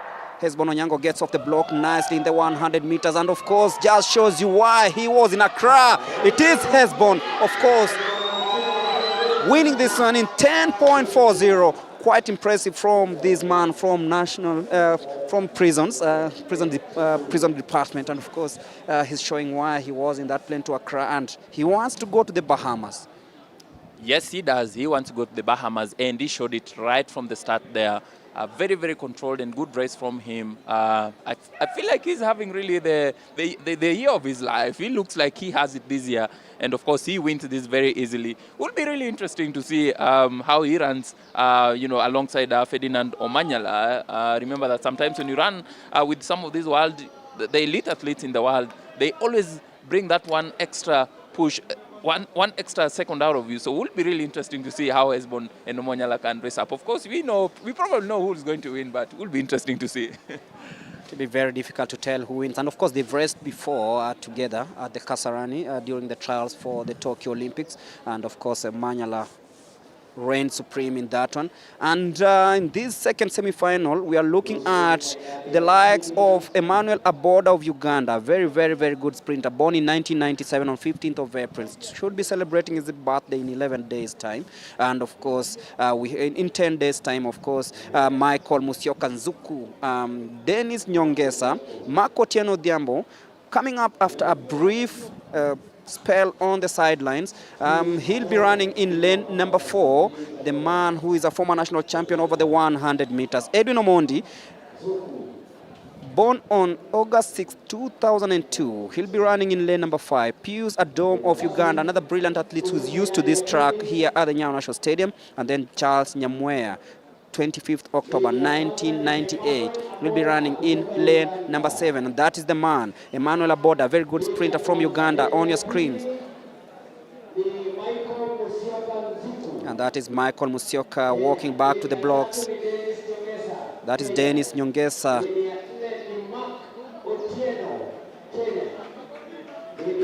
That is Edwin Omondi. And that is Marco Tieno in the dreadlocks. Pius Adom of Uganda, and of course Charles Nyamweya, another athlete who's also shown flashes of brilliance, will be running in lane number 7. So we're ready for the second semi-final of the 100 meters.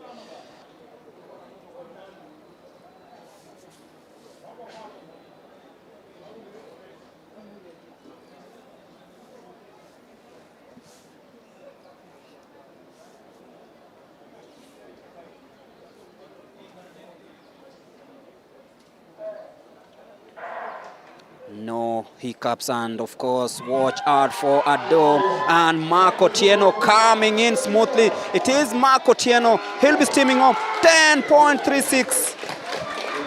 Good one here from Marco Tieno, the former national champion. And just edging Edwin Omondi, Charles Nyamweya rather, to second place. Yeah, class is permanent. That is what Marco Tieno Diambo has shown there. He was in control, I must say, from the very start. He got a very good start there, and of course stops the clock in 10.36 there, the former national champion. He looked very relaxed. You can see, even in his eyes, he knew this was a race for him really to stake his claim and show that he is one of the Kenya's best, actually. And of course, Charles Nyamweya also there ran a very good race, a very controlled race in second place, beating Emmanuel Aboda from Uganda, who I feel just nicked into the third place. But Marco Tieno Odhiambo there with a very, very, very good win there. Quicker, actually, than Hesben Ochieng, who won in 10.40 yet. I felt like Ochieng looked like, he posted a faster time, but, what is it called? It's called illusions, speed illusions. I think that's what has happened there. Of course, that's the second semi-final of the men's 100 meters. Now we go into the third one here, and I'm just going to read for you once again, who is in this. From lane 1 will be Tyson Omondi Juma, running for Kenya, of course. Just one Ugandan athlete here. We have Meshak Babu, again, one of the athletes to look out for here. He'll be running from lane 2. And we have Stephen Onyango Odhiambo running from lane 3. Robin Wanjala Wacheba will be running from lane 4. Outside him will be Benson Okot from Uganda. And Justin Mogoi Isaboke, another name to look out for here, running in lane 6. And Robinson Motende running from lane 7. Something interesting to note here about the age of these athletes. Actually, 4 of the 7 athletes here were all born in 1996. Looks like it's the right age for sprinters because it's the same age as Dennis Nyongesa, who ran the previous race, and a few other athletes also 1995, All the best. 1996 in the first Thank you so much. And we also joined. Any insights you have on this? Definitely not, but then I see Charity getting ready to talk to Emmanuel Aboda of the target wasn't 100 meters. Our target is 4x1. So we're just doing the 100 to get us warm up for the 4x1. And from Uganda, you came out from all the way from Uganda. You left behind. Why did you leave behind your Tanzanian counterparts? No, I've been training here in Kenya under Coach Dennis Maragea. We always call him Mwanzo, Coach Venom. Yeah, I've been here for at least this is my third year. Yeah, I've been here. I train here. I love it here. So, thank you. Karibu Sada. Thank you too. That was Mark Otieno and Emmanuel. They were all competing in the 100 meters. Mark finished first ahead of Emmanuel Abuda of Uganda. Over to you, Greg. Thank you, Charity, as we head towards the third semi-final of the 400. That is Juma Tyson Omondi of Kenya in lane number 1. There's Meshak Babu in lane number 2. Stephen Onyango, fresh from Ghana, in lane number 3. Robinson Wanjala Wateba in lane number 4. That is Benson Okot, the Ugandan champion, in lane number 5. Justin Isaboke, another brilliant sprinter. And Robinson Motende, who represents Kenya Defence Forces. He's running in lane number 7. So it is the third semi-final of the 100 meters. And of course, quite a rich field of sprinters here. Nearly all of them have the same capabilities, but watch out for Okot in lane number 5. Watch out for Meshak Babu and Stephen Onyango.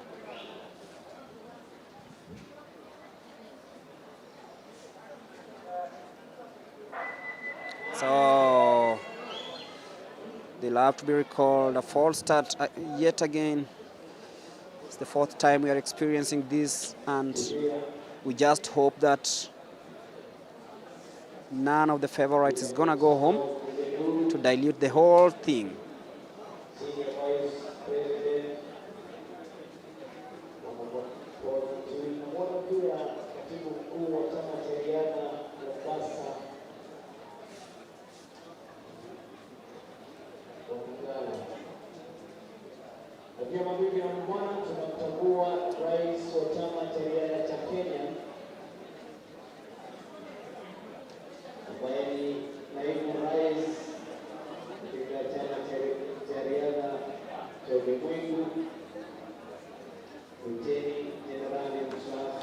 And of course, we'll have the 4x400 meters, both men and women, and the mixed relays also, as we get to know. This is a green card, which means that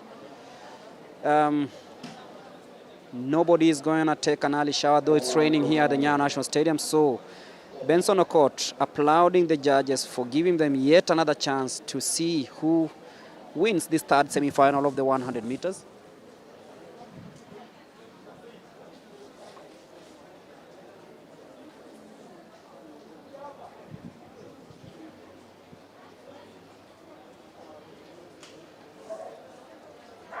And off they go smoothly, and Okot off the block smoothly, but then watch out for Meshak Babu coming in really strongly. It is Babu winning this one. 10.33 is the fastest time is posted here today. Meshak Babu, 10.33. Stiff competition from Tyson and Okot, but he chose to get it off the way and post the fastest time over the 100 meters here at the Nyayo National Stadium, 10.33. This has been fast.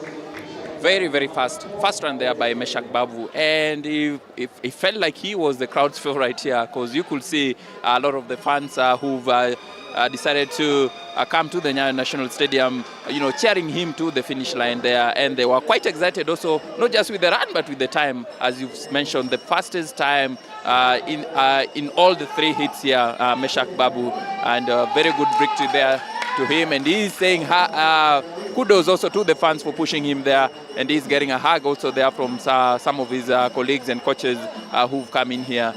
He looks excited. He looks very content with that, and you can see the celebrations. He's given the crown as well, the crown that was given to Omanyala there. So you can see there Meshak Babu, a crowd favorite here, getting a lot of gifts there, if I can say.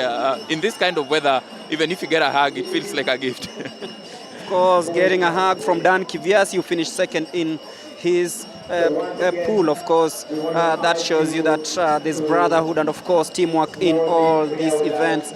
That's been the 100 meters. We are waiting for the signal for the other events. But if you're joining us, remember these are trials for the World Relays to be held in Nassau, the Bahamas, from the 4th, or it will be a 2-day event, 4th and 5th of May. And it is the 4th time that these relays will be going to the Caribbean island that is in the West Indies. Yeah, the capital of the relays, we can say the Bahamas has become. And of course, this is not just something that let's hear what performance yangu leo imekuwa fast kwa sababu hiyo ni PB, personal best. So I've been lowering my personal best from 10.4, 10.36, now it's 10.33. So I just want to thank God because it's not easy. Yeah. Perhaps ni nini ndo umefanya tofauti kwa mazoezi yako imekuwezesha wewe kuanza kupunguza personal best yako? The other time nilikuwa na wacho kwa blocks, but this time round I've been perfecting on block start mostly. Yeah. Na pengine ukimake kwa team una target kuenda kuperfect on nini? Nikitarget nikiingia kwa team, at least we qualify for Olympics. That's the aim. Yeah. Okay, all the best and congratulations. That was Meshak Babu from the KDF. He's just won the 3rd heat of the 100 meter semi-final. We are now going for the relays. We're hoping to get some really some fun time actions here. Although we've missed some athletes because of the rain. Some have been affected. The rain has not been quite favorable to them, but others have soldiered on. Over to you, Greg, on the other side. Thank you, Charity. They are having a conversation with the winner of the 3rd semi-final of the men's 100 meters, Meshak Babu.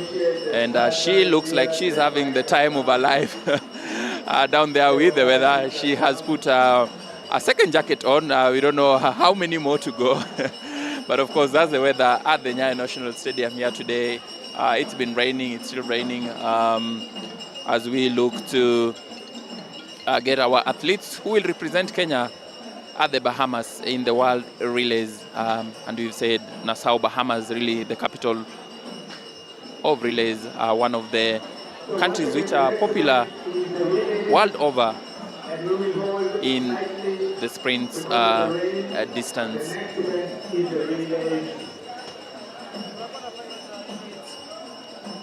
And the next event on the track will be the relays.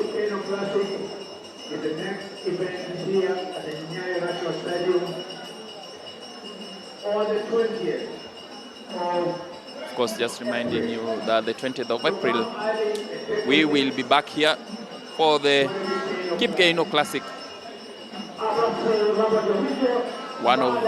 which has become one of Africa's elite competitions. A competition that will be graced by the likes of Letsile Tebogo, and of course some of Kenya's elite athletes also will be in there, and we are waiting confirmation from the rest of the world. We will know over the next week or two who else is going to grace that event, which remember over the years has attracted the likes of Shelley and Fraser Prize, the Jamaican goat, in the 100 meters distance.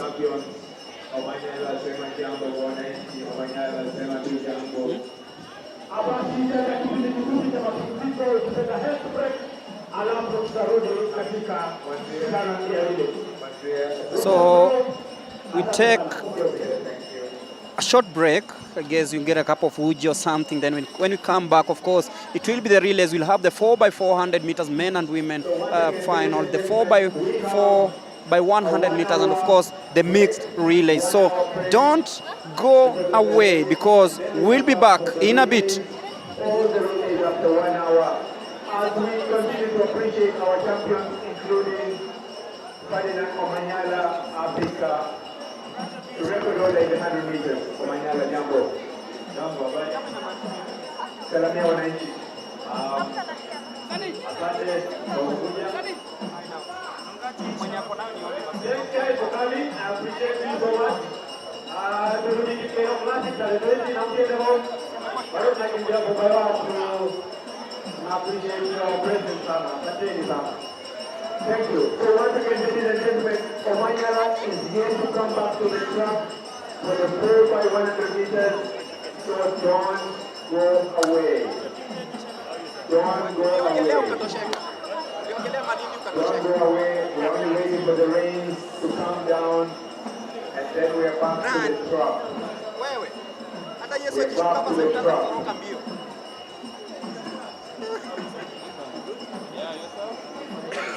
I know you. In this stadium, in fact.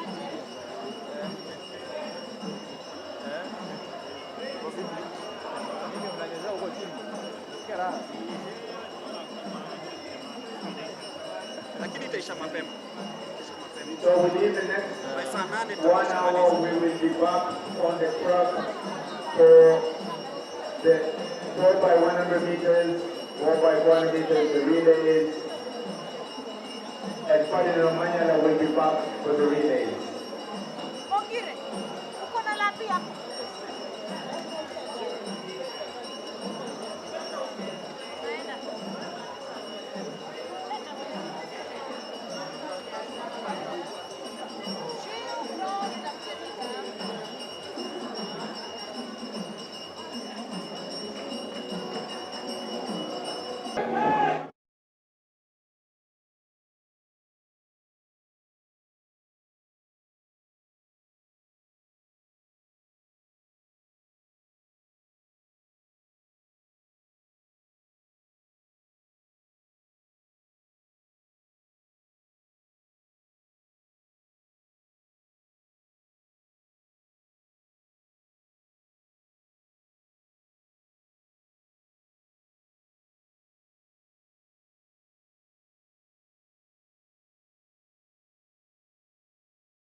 Bila shaka tunashukuru kamati nzima ya chama cha riadha cha Kenya kiongozwa hapa na Rais Luteni Jenerali mstaafu Yaktoi,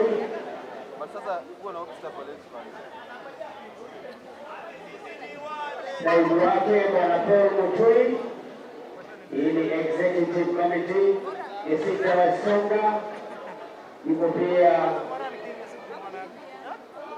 Chief Administrative Officer Susan Kamau, mwenyekiti wa chama cha riadha Nairobi Bwana Barnabas Korir, Bwana Ibrahim Hussein,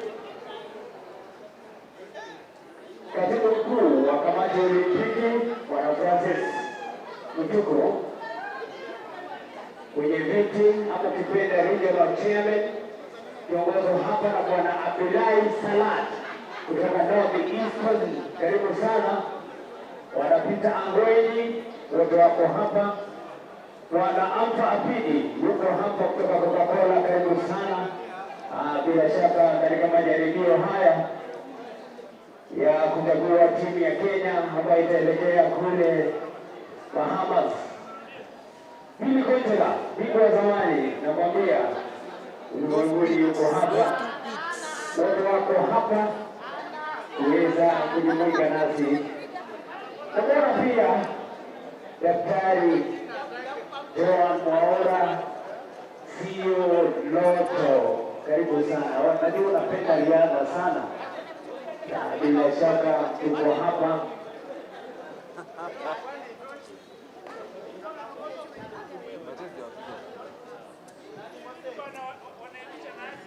Daktari wetu mkuu Bwana Bagoria, wote wako hapa bila shaka kuweza kujumuika nasi siku ya leo,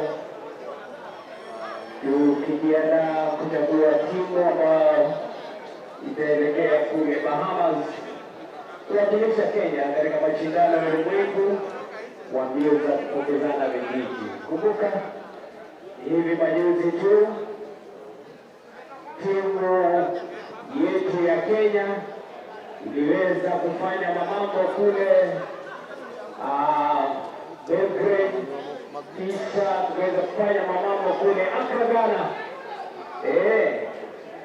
na pia katika mashindano yetu ya jika, na kwa sasa tunasubiri kuweza kuchagua timu ambayo itawakilisha Kenya katika mashindano ya relays, kisha tuweze kuchagua timu ambayo itatuwakilisha katika mashindano ya Olimpiki kule Paris, na basi mambo yatakuwa hivyo. Na kumbuka mwakani pia tutakuwa na mashindano ya Afrika au ukipenda Senior Athletic Championship ambayo niliona kwa magazeti kwamba itafanyika kule Cameroon. Kwa hivyo tunazidi kuwakaribisha hapa mkiwa nyumbani. Tunasubiri sasa mashindano ya kupokezana vijiti, kisha baadaye tuweze kuchagua timu ambayo itapeperusha bendera ya nchi yetu ya Kenya kule Bahamas.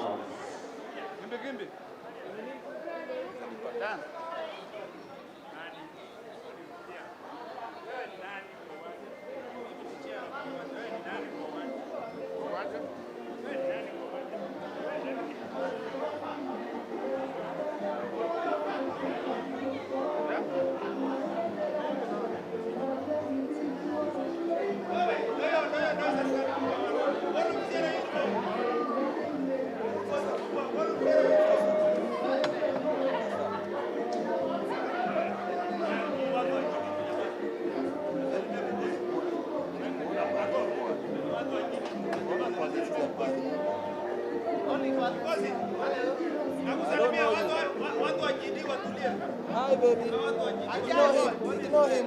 Hi sweetie. 0707.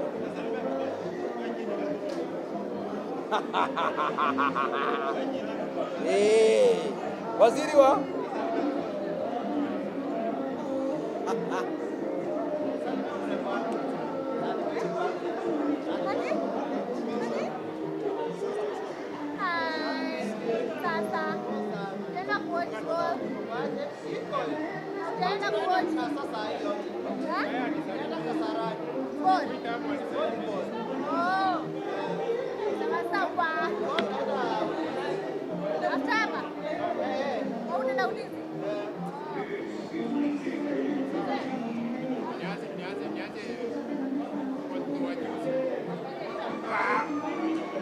kwani wewe ni wa zamani?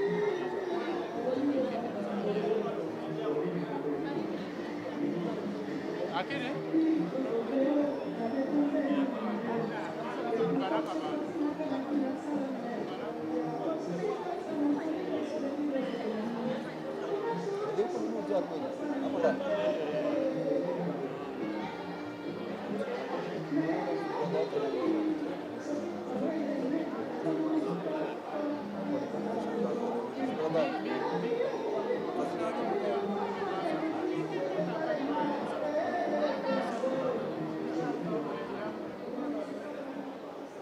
Asante sana. Basi dereva mwenye gari KDA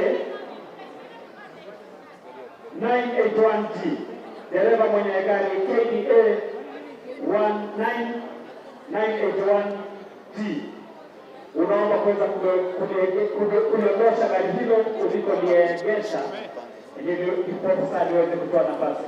Dereva mwenye gari hilo, tafadhali liondoshe ndipo sasa liweze kutoa nafasi, manake limefunga njia. Asante sana.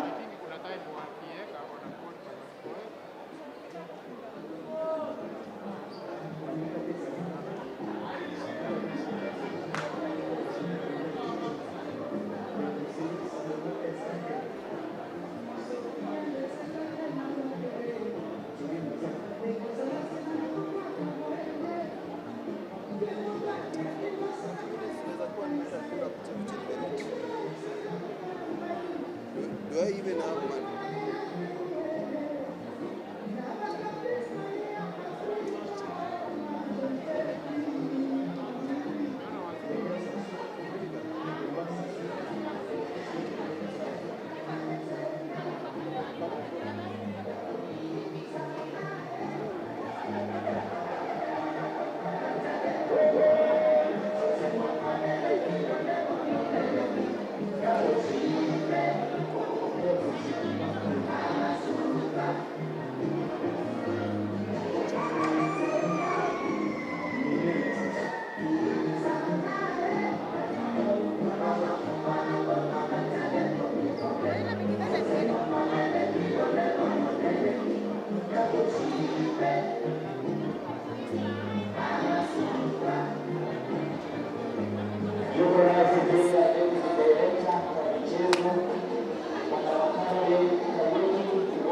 hapa.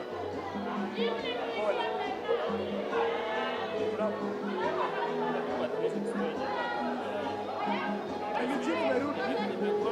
Kitafute. Nakutafuta saa hii. Oh, ilikuwa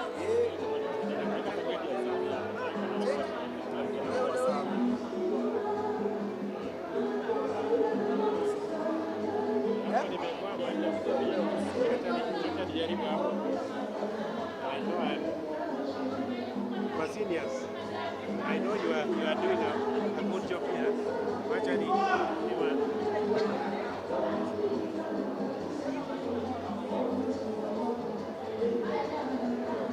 Hi, Jairus. Hi, Jairus. Hi, Jairus.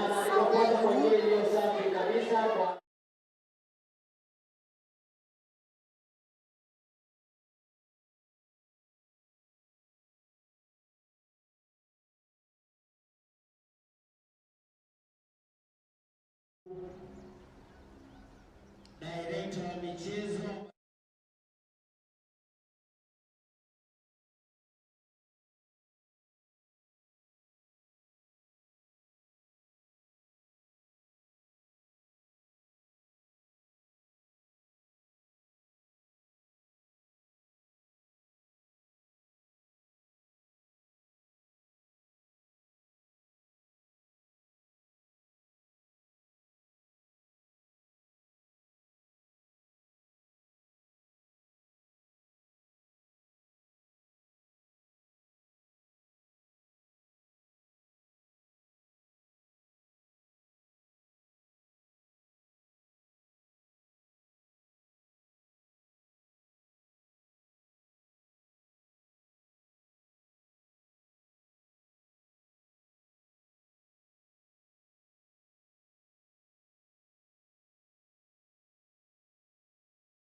Winning 20.81 in his of the 100 meters, and of course just shows you why he was in Accra. It is Hesbon, of course, winning this one in 10.40 cups. And of course watch out for Ado and Marco Tieno coming in smoothly. It is Marco Tieno, he'll be steaming up 10.36.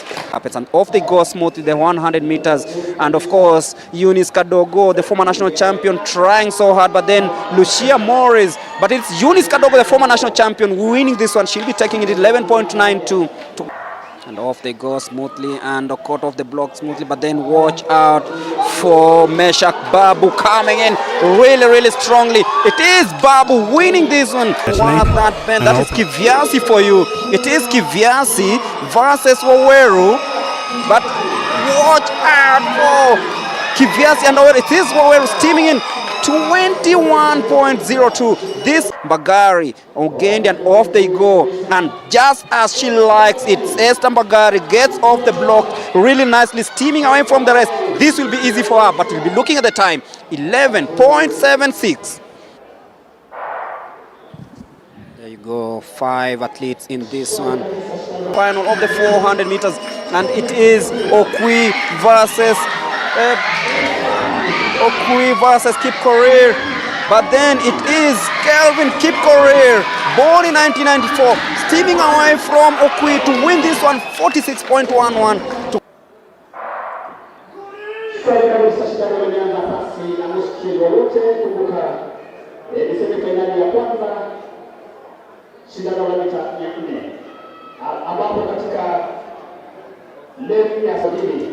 Hapa inategemea ni nani atakayeshinda zaidi.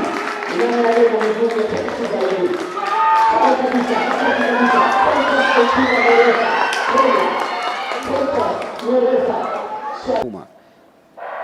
And there they go smoothly, and there you go from lane number 3, Tauta coming off smoothly, and he's watch out for Kevin Tauta coming in nicely in lane number 3, and it is the Tauta versus Kibet, but Tauta takes it home in a time of 46 minutes, relaxing quite a little bit. But then look at how he takes the bend. What the last 100 meters is Sise versus Omanyala, and then watch out for Robinson Motene, but then Omanyala steaming away. Sise trying really hard. Mokamba Nyang'au in second. It's Omanyala winning 20.81 in his of the 100 meters, and of course just shows you why he was in Accra. It is Hesbon, of course, winning this one in 10.40 cups. And of course watch out for Ado and Marco Tieno coming in smoothly. It is Marco Tieno, he'll be steaming up 10.36.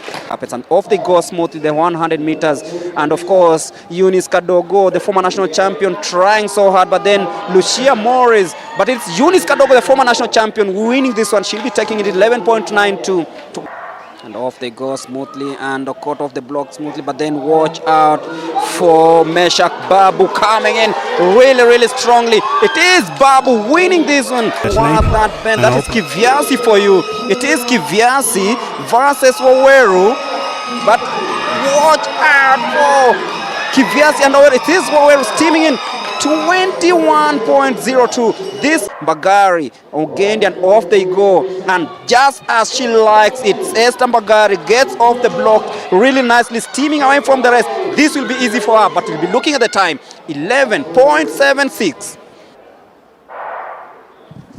There you go, 5 athletes in this one. Final of the 400 meters, and it is Okwi versus Kip Korir. But then it is Kelvin Kip Korir, born in 1994, steaming away from Okwi to win this one 46.11 to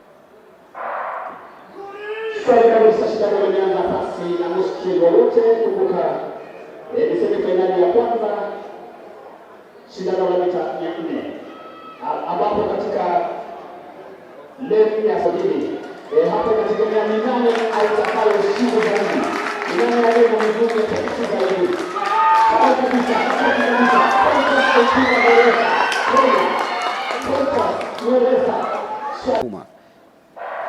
and there they go smoothly, and there you go from lane number 3, Tauta coming off smoothly, and he's watch out for Kevin Tauta coming in nicely in lane number 3, and it is the Tauta versus Kibet, but Tauta takes it home in a time of 46 minutes, relaxing quite a little bit, but then look at how he takes the bend toward the last 100 meters. It's Sise versus Omanyala, and then watch out for Robinson Motende, but then Omanyala steaming away. Sisa trying really hard. Mokamba Nyang'au in second. It's Omanyala winning 20.81 in his the 100 meters, and of course just shows you why he was in Accra. It is Hesbon, of course, winning this one in 10.40 cups, and of course watch out for Adom and Marco Tieno coming in smoothly. It is Marco Tieno. He'll be steaming up 10.36. And off they go smoothly, the 100 meters, and of course Eunice Kadogo, the former national champion, trying so hard, but then Lucia Morris, but it's Eunice Kadogo, the former national champion, winning this one. She'll be taking it 11.92. And off they go smoothly, and caught off the block smoothly, but then watch out for Meshak Babu coming in really strongly. It is Babu winning this one. Wow, that bend, that is Kivyasi for you. It is Kivyasi versus Waweru, but watch out for Kivyasi and Waweru. It is Waweru steaming in 21.02. This Bagari, Ogendi, and off they go. And just as she likes it, Esther Bagari gets off the block really nicely, steaming away from the rest. This will be easy for her, but we'll be looking at the time, 11.76. There you go, 5 athletes in this one. Final of the 400 meters, and it is Okwi versus Kip Korir, but then it is Kelvin Kip Korir, born in 1994, steaming away from Okwi to win this one 46.11 to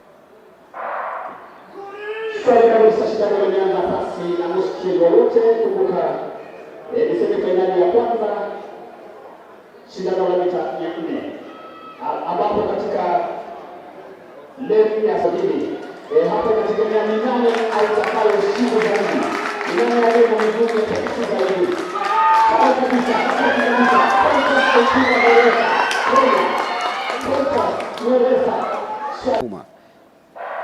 and there they go smoothly, and there you go from lane number 3, Tauta coming off smoothly, and he's watch out for Kevin Tauta coming in nicely in lane number 3, and it is the Tauta versus Kibet, but Tauta takes it home in a time of 46 minutes, relaxing quite a little bit, but then look at how he takes the bend toward the last 100 meters. It's Sise versus Omanyala, and then watch out for Robinson Motende, but then Omanyala steaming away.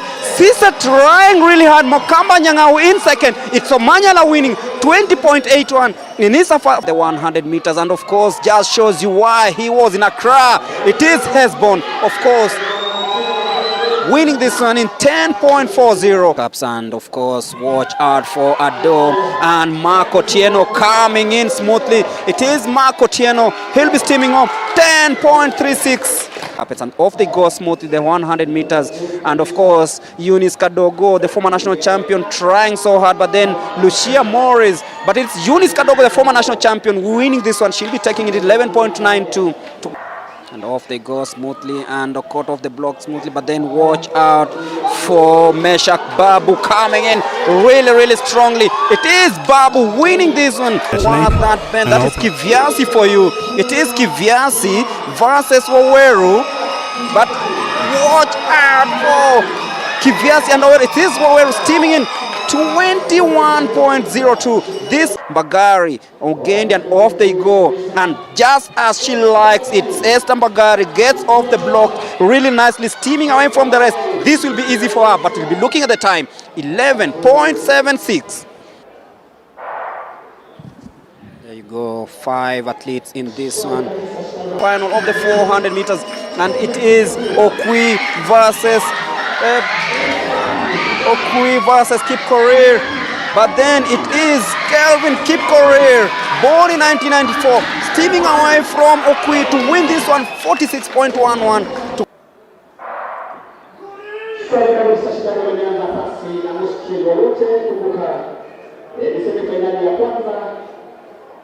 Shindano la mita 400 ambapo katika levu ya sabini hapo inategemea ni nani atakayeshinda zaidi, ni nani aliye na nguvu ya kushinda zaidi.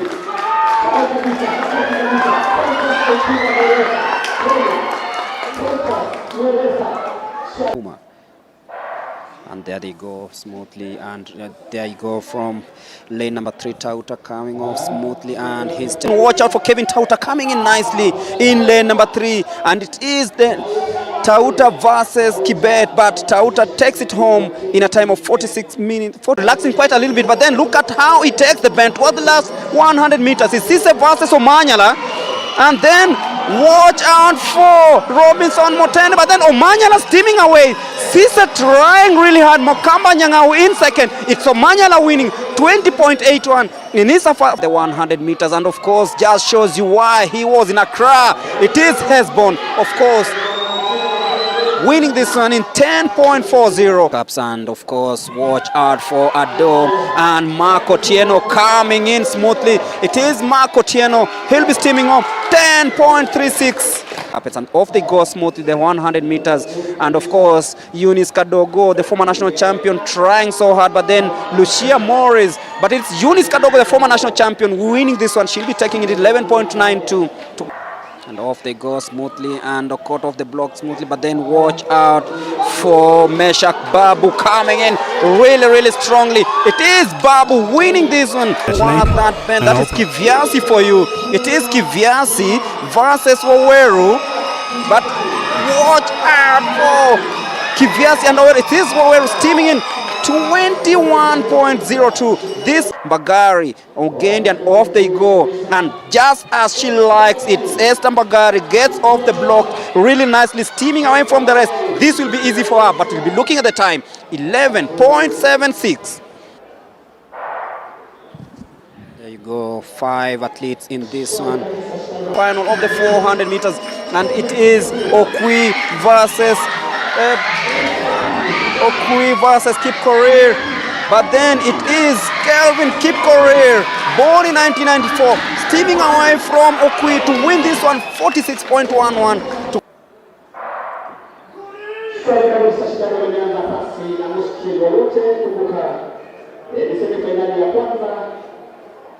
Shindano la mita 400 ambapo katika levu ya sabini hapo inategemea ni nani atakayeshinda zaidi, ni nani aliye na nguvu ya kushinda zaidi.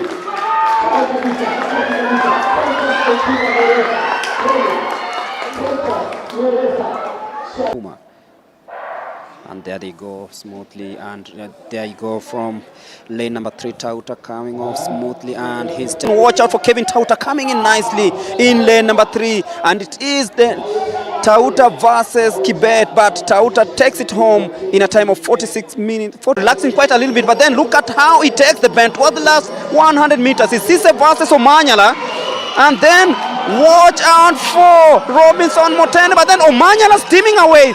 Sise trying really hard. Mokamba Nyang'au in second. It's Omanyala winning 20.81 in his of the 100 meters, and of course just shows you why he was in Accra. It is Hesbon, of course, winning this one in 10.40 cups. And of course watch out for Ado and Marco Tieno coming in smoothly. It is Marco Tieno, he'll be steaming off 10.36. And off they go smoothly, the 100 meters.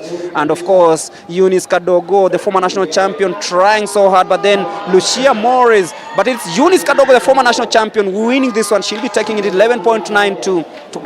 And off they go smoothly and caught off the block smoothly, but then watch out for Meshak Babu coming in really strongly. It is Babu winning this one. Wow, that is Kivyasi for you. It is Kivyasi versus Waweru, but watch out for Kivyasi and Waweru. It is Waweru steaming in 21.02. This Bagari Ogendi, and off they go, and just as she likes it, Esther Bagari gets off the block really nicely, steaming away from the rest. This will be easy for her, but we'll be looking at the time, 11.76. There you go, 5 athletes in this one. Final of the 400 meters, and it is Okwi versus Kip Korir, but then it is Kelvin Kip Korir, born in 1994, steaming away from Okwi to win this one 46.11.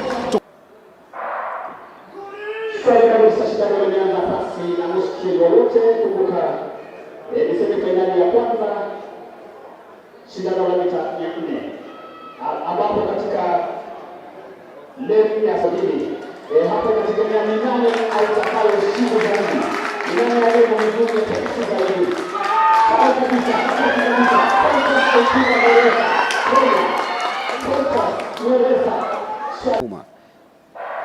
And there they go smoothly, and there you go from lane number 3, Tauta coming off smoothly, and he's watch out for Kevin Tauta coming in nicely in lane number 3, and it is the Tauta versus Kibet, but Tauta takes it home in a time of 46 minutes, relaxing quite a little bit, but then look at how he takes the bend towards the last 100 meters. It's Sise versus Omanyala, and then watch out for Robinson Motene, but then Omanyala steaming away. Sisa trying really hard. Mokamba Nyang'au in second. It's Omanyala winning 20.81 in his the 100 meters, and of course just shows you why he was in Accra. It is Hesbon, of course, winning this one in 10.40 cups. And of course watch out for Ado and Marco Tieno coming in smoothly. It is Marco Tieno. He'll be steaming up 10.36. And off they go smoothly, the 100 meters. And of course Eunice Kadogo, the former national champion, trying so hard, but then Lucia Morris. But it's Eunice Kadogo, the former national champion, winning this one. She'll be taking it 11.92. And off they go smoothly and caught off the block smoothly, but then watch out for Meshak Babu coming in really strongly. It is Babu winning this one. Wow, that is Kivyasi for you. It is Kivyasi versus Waweru, but watch out for Kivyasi and Waweru. It is Waweru steaming in 21.02. This Bagari Ogendi, and off they go, and just as she likes it, Esther Bagari gets off the block really nicely, steaming away from the rest. This will be easy for her, but we'll be looking at the time, 11.76. There you go, 5 athletes in this one. Final of the 400 meters, and it is Okwi versus Kip Korir, but then it is Kelvin Kip Korir, born in 1994, steaming away from Okwi to win this one 46.11.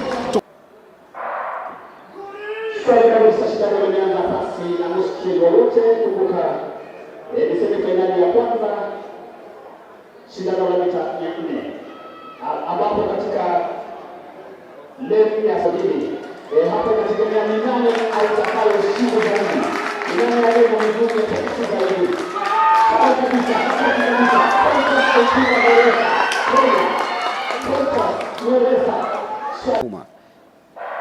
And there they go smoothly, and there you go from lane number 3, Tauta coming off smoothly, and he's watch out for Kevin Tauta coming in nicely in lane number 3, and it is the Tauta versus Kibet, but Tauta takes it home in a time of 46 minutes, relaxing quite a little bit, but then look at how he takes the bend towards the last 100 meters. It's Sise versus Omanyala, and then Watch out for Robinson Motene, but then Omanyala steaming away.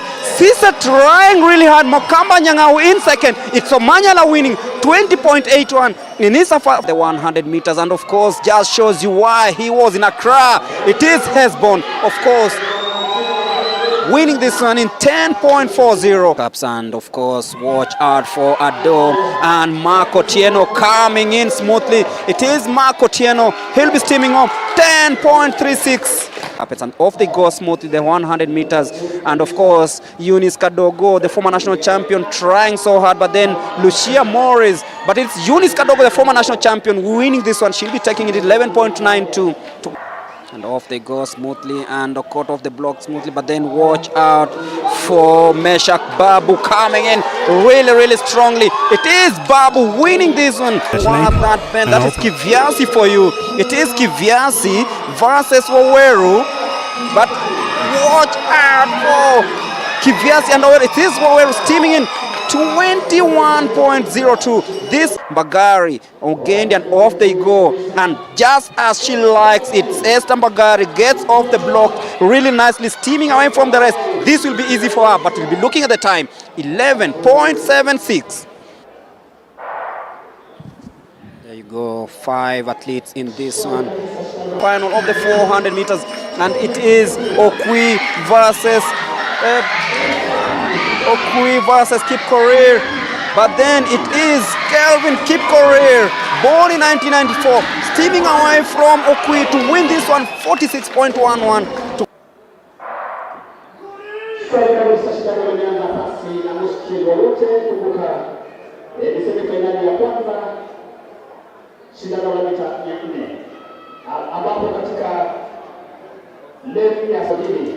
hapa inategemea ni nani atakayeshinda zaidi.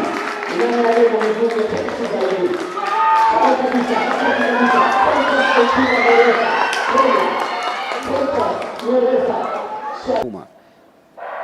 And there they go smoothly, and there you go from lane number 3, Tauta coming off smoothly, and he's watch out for Kevin Tauta coming in nicely in lane number 3, and it is the Tauta versus Kibet, but Tauta takes it home in a time of 46 minutes, relaxing quite a little bit, but then look at how he takes the bend. What the last 100 meters is Sise versus Omanyala, and then watch out for Robinson Motene, but then Omanyala steaming away. Sise trying really hard. Mokamba Nyang'au in second. It's Omanyala winning 20.81 in his the 100 meters, and of course just shows you why he was in Accra. It is Hesbon, of course, winning this one in 10.40 cups. And of course watch out for Ado and Marco Tieno coming in smoothly. It is Marco Tieno, he'll be steaming up 10.36 and off they go smoothly the 100 meters.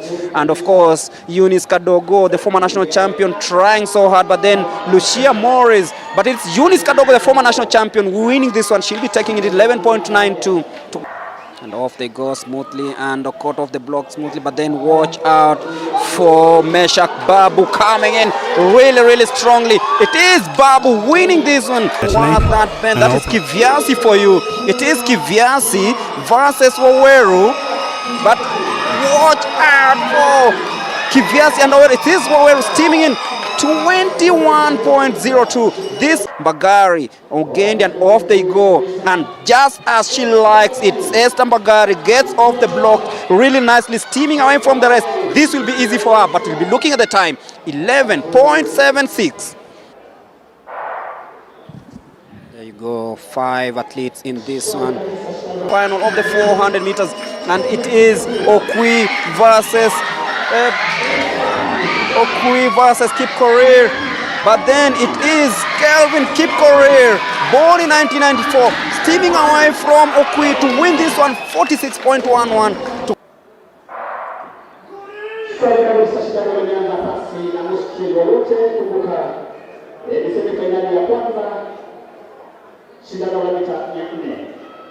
ambapo katika lane ya sabini hapa inategemea ni nani atakayeshinda zaidi. Ni nani aliye na nguvu ya kushinda zaidi.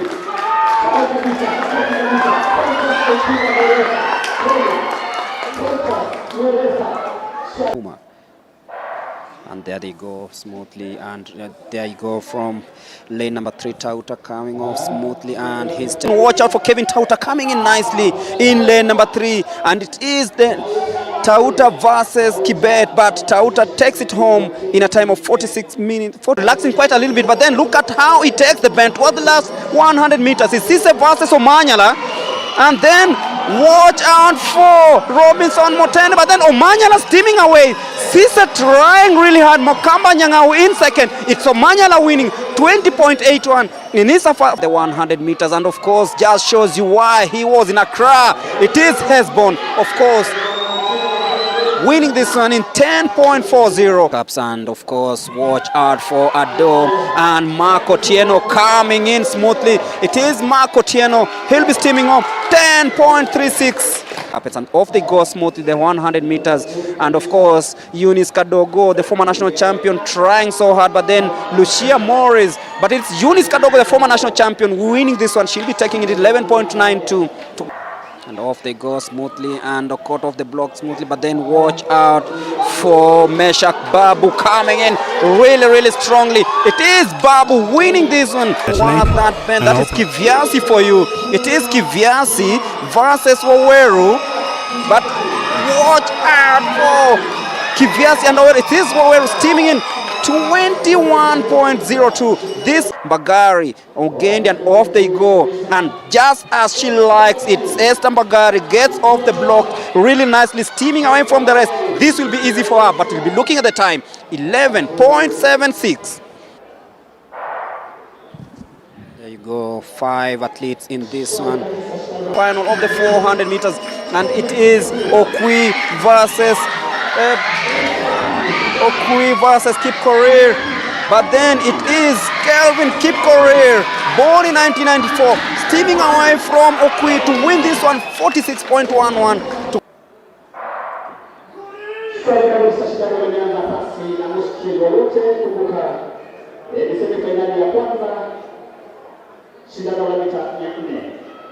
ambapo katika leni ya sabini hapa inategemea ni nani atakaye ushindi zaidi, ni nani aliye na nguvu ya kipekee zaidi. Kama kabisa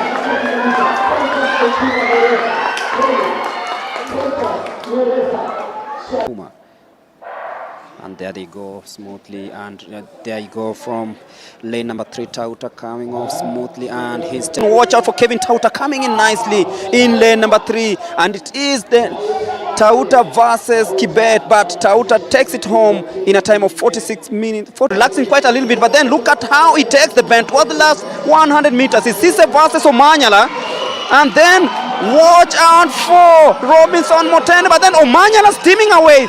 Sise trying really hard. Mokamba Nyang'au in second. It's Omanyala winning 20.81 in his the 100 meters, and of course just shows you why he was in Accra. It is Hesbon, of course, winning this one in 10.40 cups, and of course watch out for Adom and Marco Tieno coming in smoothly. It is Marco Tieno, he'll be steaming up 10.36 and off they go smoothly the 100 meters, and of course Eunice Kadogo, the former national champion, trying so hard, but then Lucia Morris, but it's Eunice Kadogo, the former national champion, winning this one. She'll be taking it 11.92 and off they go smoothly, and caught off the block smoothly, but then watch out for Meshak Babu coming in really strongly. It is Babu winning this one. Wow, that bend, that is Kivyasi for you. It is Kivyasi versus Waweru, but watch out for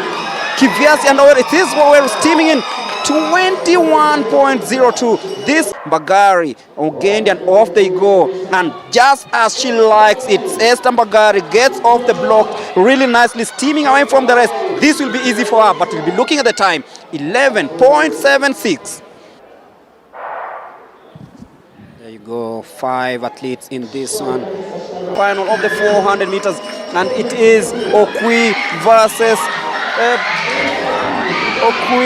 Kip Korir, but then it is Kelvin Kip Korir, born in 1994, steaming away from Okwi to win this one 46.11.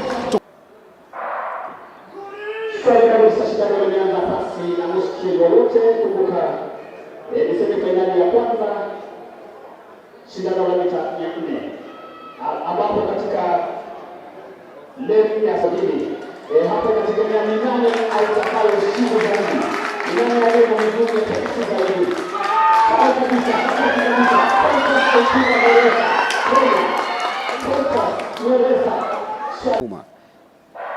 And there they go smoothly, and there you go from lane number 3, Tauta coming off smoothly, and he's watch out for Kevin Tauta coming in nicely in lane number 3, and it is the Tauta versus Kibet, but Tauta takes it home in a time of 46 minutes, relaxing quite a little bit, but then look at how he takes the bend towards the last 100 meters. It's Sise versus Omanyala, and then watch out for Robinson Motene, but then Omanyala steaming away.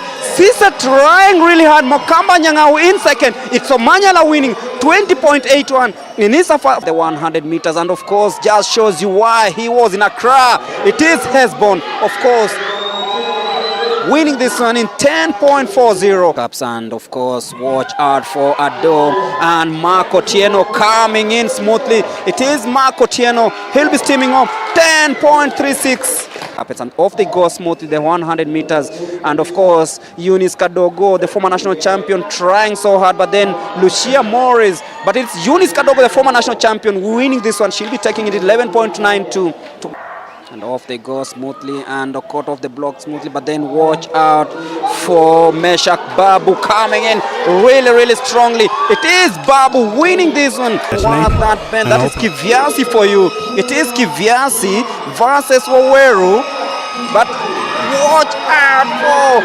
Kivyasi and Waweru. It is Waweru steaming in 21.02. This Bagari Ogendi, and off they go, and just as she likes it, Esther Bagari gets off the block really nicely, steaming away from the rest. This will be easy for her, but we'll be looking at the time, 11.76.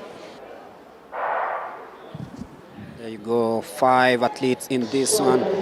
Final of the 400 meters, and it is Okwi versus Kip Korir, but then it is Kelvin Kip Korir, born in 1994, steaming away from Okwi to win this one 46.11.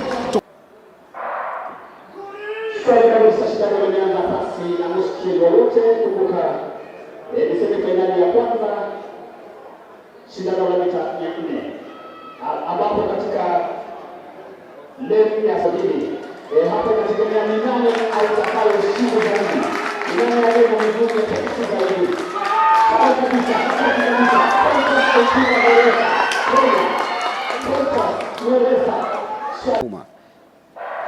And there they go smoothly, and there you go from lane number 3, Tauta coming off smoothly, and he's watch out for Kevin Tauta coming in nicely in lane number 3, and it is the Tauta versus Kibet, but Tauta takes it home in a time of 46 minutes, relaxing quite a little bit, but then look at how he takes the bend towards the last 100 meters. It's Sise versus Omanyala, and then watch out for Robinson Motene, but then Omanyala steaming away.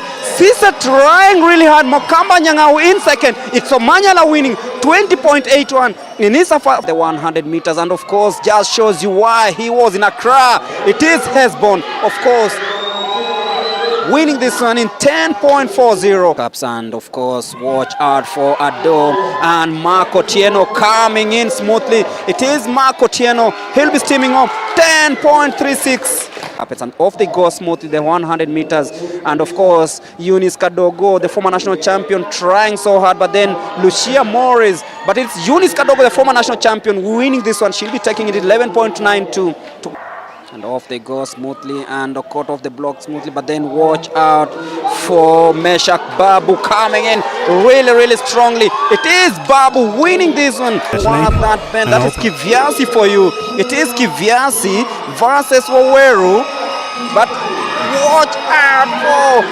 Kivyasi and Waweru. It is Waweru steaming in 21.02. This Bagari Ogendi, and off they go, and just as she likes it, Esther Bagari gets off the block really nicely, steaming away from the rest. This will be easy for her, but we'll be looking at the time, 11.76. go, 5 athletes in this one. Final of the 400 meters, and it is Okwi versus Kip Korir. But then it is Kelvin Kip Korir, born in 1994, steaming away from Okwi to win this one 46.11.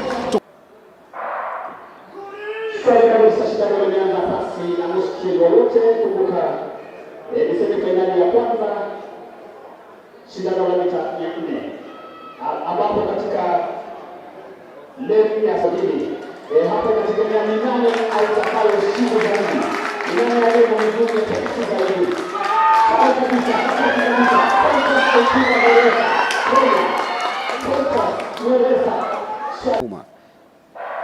and there they go smoothly, and there you go from lane number 3, Tauta coming off smoothly, and he's watch out for Kevin Tauta coming in nicely in lane number 3, and it is the Tauta versus Kibet, but Tauta takes it home in a time of 46 minutes, relaxing quite a little bit, but then look at how he takes the bend towards the last 100 meters. It's Sise versus Omanyala, and then watch out for Robinson Motene, but then Omanyala steaming away.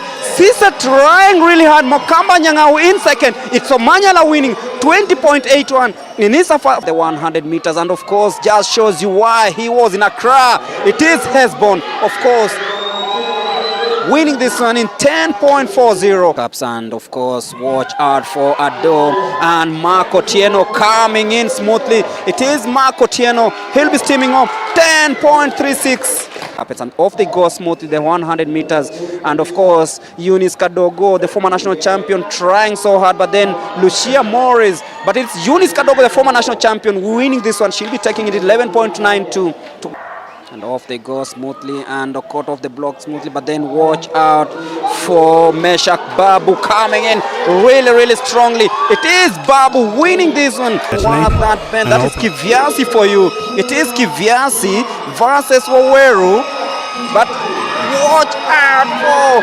Kivyasi and Waweru. It is Waweru steaming in 21.02. This Bagari Ogendi, and off they go, and just as she likes it, Esther Bagari gets off the block really nicely, steaming away from the rest. This will be easy for her, but we'll be looking at the time, 11.76. There you go, 5 athletes in this one. Final of the 400 meters, and it is Okwi versus Kip Korir. But then it is Kelvin Kip Korir, born in 1994, steaming away from Okwi to win this one 46.11.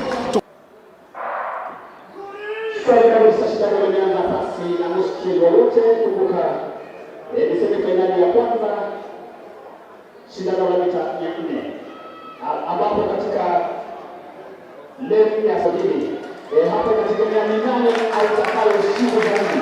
Ni nani aliye na nguvu ya kipekee zaidi. Hapa kabisa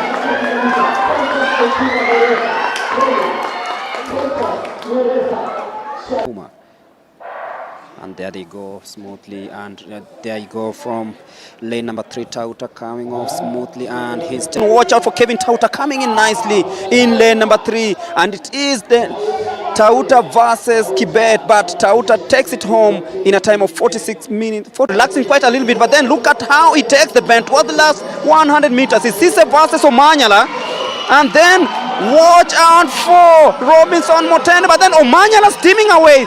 Sise trying really hard. Mokamba Nyang'au in second. It's Omanyala winning 20.81 in his the 100 meters, and of course just shows you why he was in Accra. It is Hesbon, of course, winning this one in 10.40 cups, and of course watch out for Adom and Marco Tieno coming in smoothly. It is Marco Tieno, he'll be steaming up 10.36 and off they go smoothly the 100 meters, and of course Eunice Kadogo, the former national champion, trying so hard, but then Lucia Morris, but it's Eunice Kadogo, the former national champion, winning this one. She'll be taking it 11.92 and off they go smoothly, and caught off the block smoothly, but then watch out for Meshak Babu coming in really strongly. It is Babu winning this one. Wow, that is Kivyasi for you. It is Kivyasi versus Waweru, but watch out for Kiviasi and Oweri. It is Oweri steaming in 21.02. This Bagari Ogendi, and off they go. And just as she likes it, Esther Bagari gets off the block really nicely, steaming away from the rest. This will be easy for her, but we'll be looking at the time, 11.76. There you go, 5 athletes in this one. Final of the 400 meters, and it is Okwi versus Kip Korir. But then it is Kelvin Kip Korir, born in 1994, steaming away from Okwi to win this one, 46.11.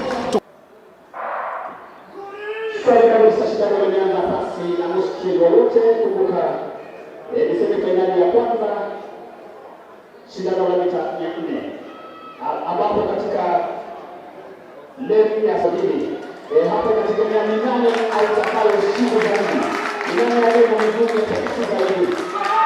Kabisa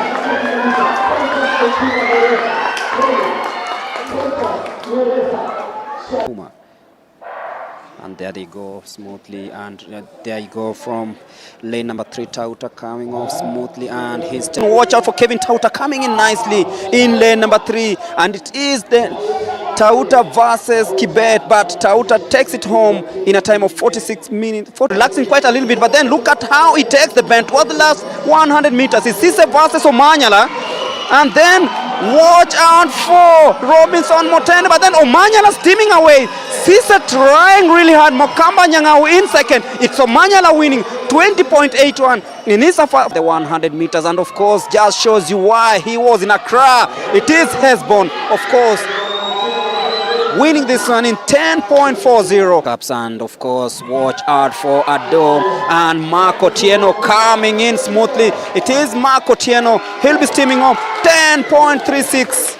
And off they go smoothly, the 100 meters, and of course Eunice Kadogo, the former national champion, trying so hard, but then Lucia Morris, but it's Eunice Kadogo, the former national champion, winning this one. She'll be taking it 11.92.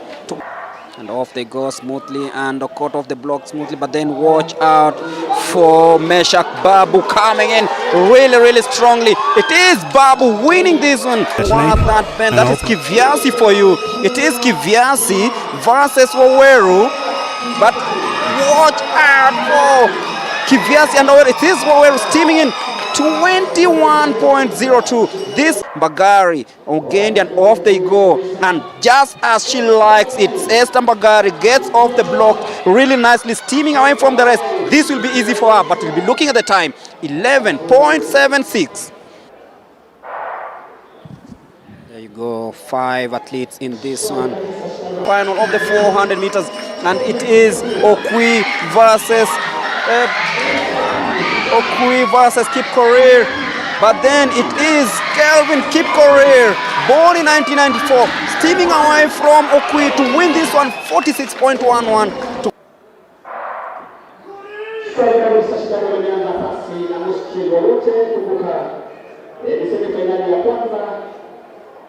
Shindano la mita 400 ambapo katika leni ya sabini hapa inategemea ni nani atakayeshinda zaidi, ni nani aliye na nguvu ya kushinda zaidi. Kabisa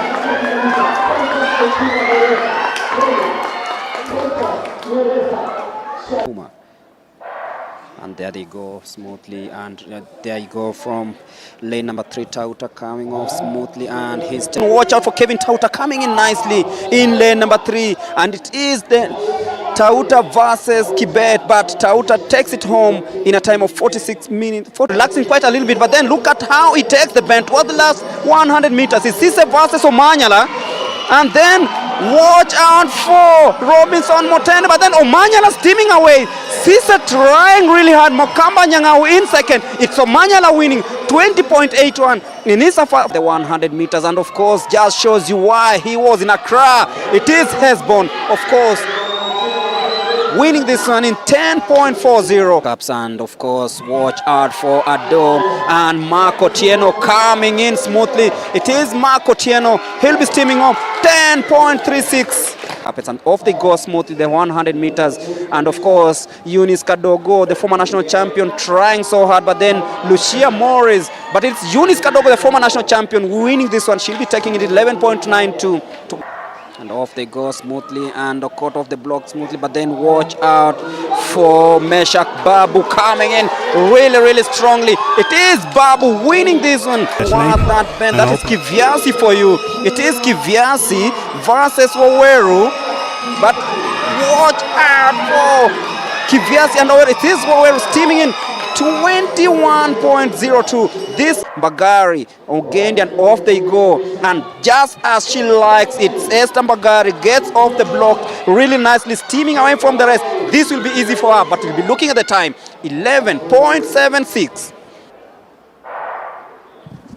There you go, 5 athletes in this one. Final of the 400 meters, and it is Okwi versus Kip Korir, but then it is Kelvin Kip Korir, born in 1994, steaming away from Okwi to win this one 46.11.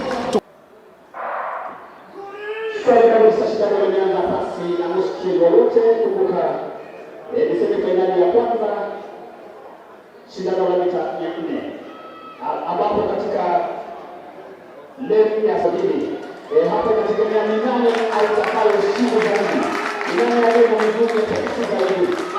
Hapa kabisa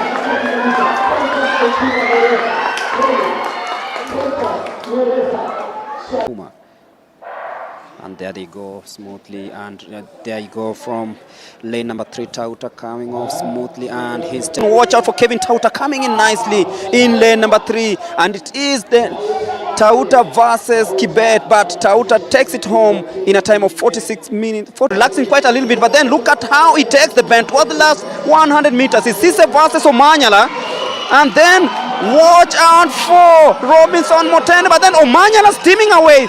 Sisa trying really hard. Mokamba Nyang'au in second. It's Omanyala winning 20.81 in his the 100 meters, and of course just shows you why he was in Accra. It is Hesbon, of course, winning this one in 10.40 cups, and of course watch out for Ado and Marco Tieno coming in smoothly. It is Marco Tieno, he'll be steaming up 10.36. And off they go smoothly the 100 meters, and of course Eunice Kadogo, the former national champion, trying so hard, but then Lucia Morris, but it's Eunice Kadogo, the former national champion, winning this one. She'll be taking it 11.92.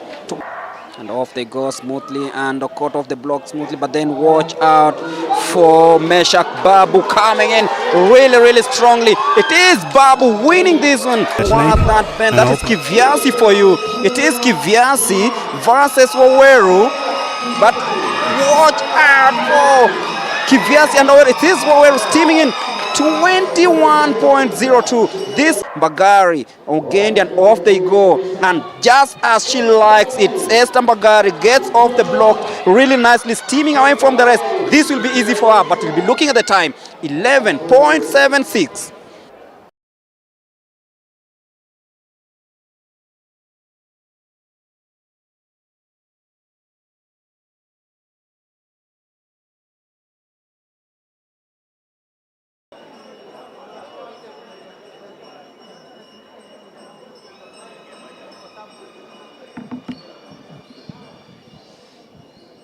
And welcome back to the second session of the trials for the World Relays, and it's all happening here at the Nyayo National Stadium. We saw the semi-finals from the 100 meters to the 400 meters, both men and women, happening earlier on in the day. Of course, it was a chilly day in the morning, heading into the afternoon, before an hour health break that made sure that everyone who participated here recovered in time for this final that promises fireworks.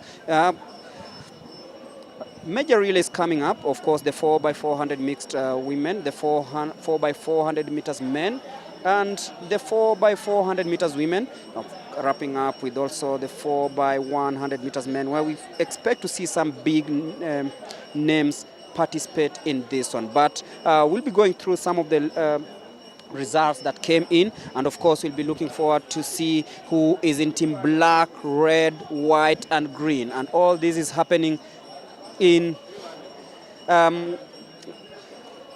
these trials for the World Relays that will be held in the Bahamas on between the 4th and the 5th of May this year. And of course, this being an Olympic year, many of these athletes will also be trying their speeds to see if they make a cut to their respective teams in the Olympics that will be happening in Paris later on this year. I'm not alone. I'm alongside Steve Ayo, who will also be taking us through some of the names to look forward to in the relays. The mixed relays looks really interesting. Of course, Mary Moraa, who hasn't raced on this day, she'll be taking part in the relays. Remember what she did in 2017, what people keep talking about all the time, beating the Santos of Brazil to claim gold in the World Juniors that were held at Kasarani. But she's here trying to continue with the dominance in the relays, and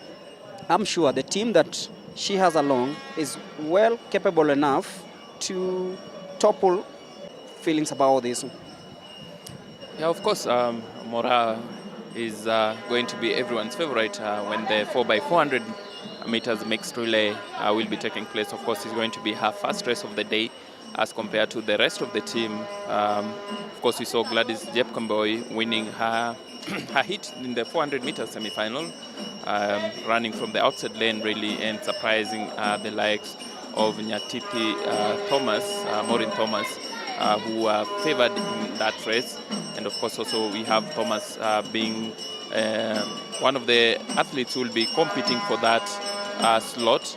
And we also have Mercy Chebet. So Mercy Chebet, Maureen Thomas, and Mary Moraa are some of the athletes, and of course Gladys Jepkemoi are four of the athletes who will be looking for the two slots that Kenya will have in the 4x400 mixed relays. And of course now you have the men's field as well, which will be represented by the likes of Zablon Ekwam competing here today for the two slots, Weissman Were as well, and we also have Kelvin Kipkorir and Nathaniel Kipngetich. So it's a very strong field, if you ask me. These are some of, not just national, but some of the world's best athletes. And of course, they'll be looking for those tickets to go to the Bahamas later. And of course, we also have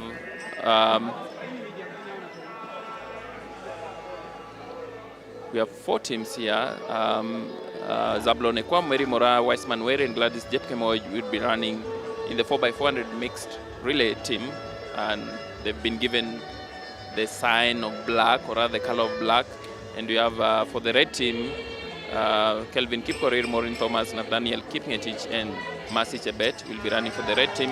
And then we have Ugandan athletes who marked with their colors, the team black, team red, team blue, not team blue, team green and team white. Steve has talked about the 4x400 mixed, where we have in team black Zablon Ekwam, Mary Moraa, and Weissman Were, together with Gladys Jepkemoi, who won hit one of the 400 meter semis earlier on today.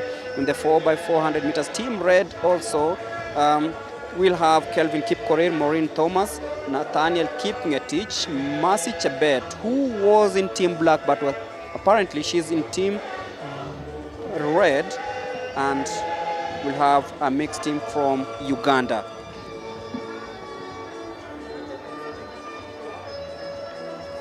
In the 4x400 meters men, in team black we'll have David Sayanek, Boniface Mweresa, Brian Tinega, Moitalel Nandokila, and in team red we'll have Kelvin Kiprotich, Eric Kimathi, Kevin Tauta, and Kennedy Kimeu.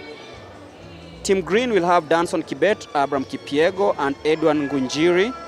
Also in the team will be Erastus Mbaluka, and then in team white we'll have Emmanuel Mutua, Peter Kithome, Kipkorir Kiprotich, Elkana Kiprotich, and of course a team from South Sudan.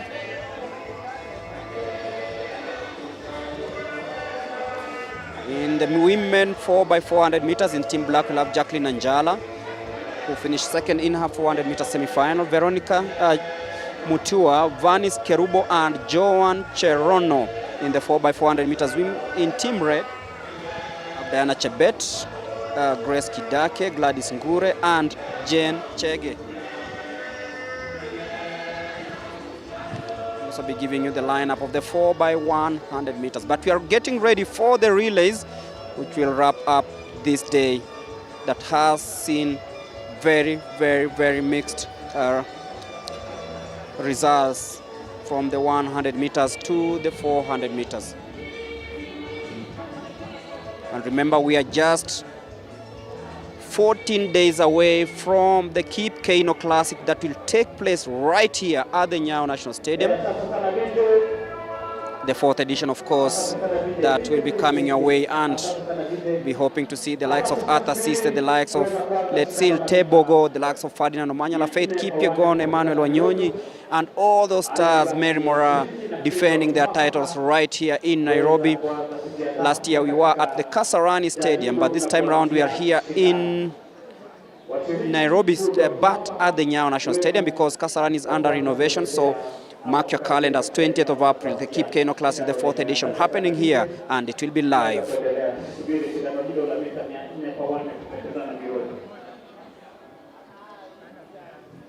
Competition that happened in Poland, that was in Chosto, that was in 2021.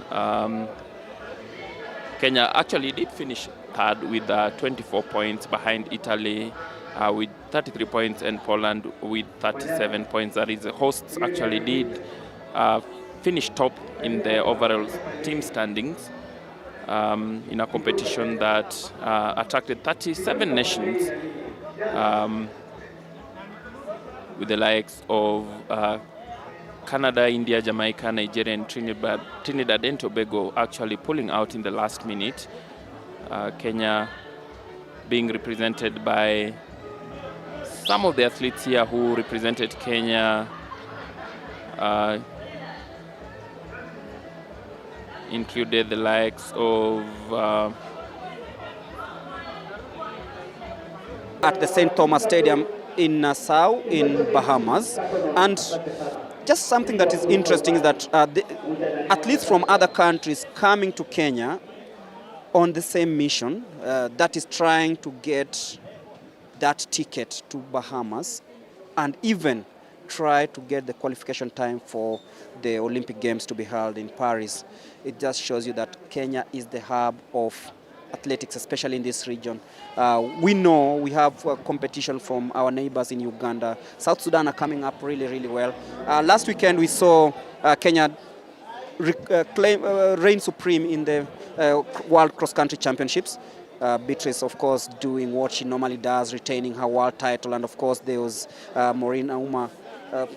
She is a lady that everyone is talking about. Of course, after winning the Sirikwa, she's gone on to lift the 10-kilometer world title in the cross country. So you look at the history of Kenya in athletics, you're like, this is what we need, where we pick the best from home, and then we send them to the world, let them go and fight for the medals, let them go and fight for the position. Because you look at the events that will be held, there will only be 5 events at the relays in Bahamas. And that shows you that anyone who gets picked this afternoon is someone who's capable of ensuring that they get to the podium. And we'll begin with the 4x400 meters men, we'll have the 4x400 meters mixed, and then we'll have the 4x400 meters women, and of course the 4x100 meters both men and women. So you look at these squads, you're like, this is it.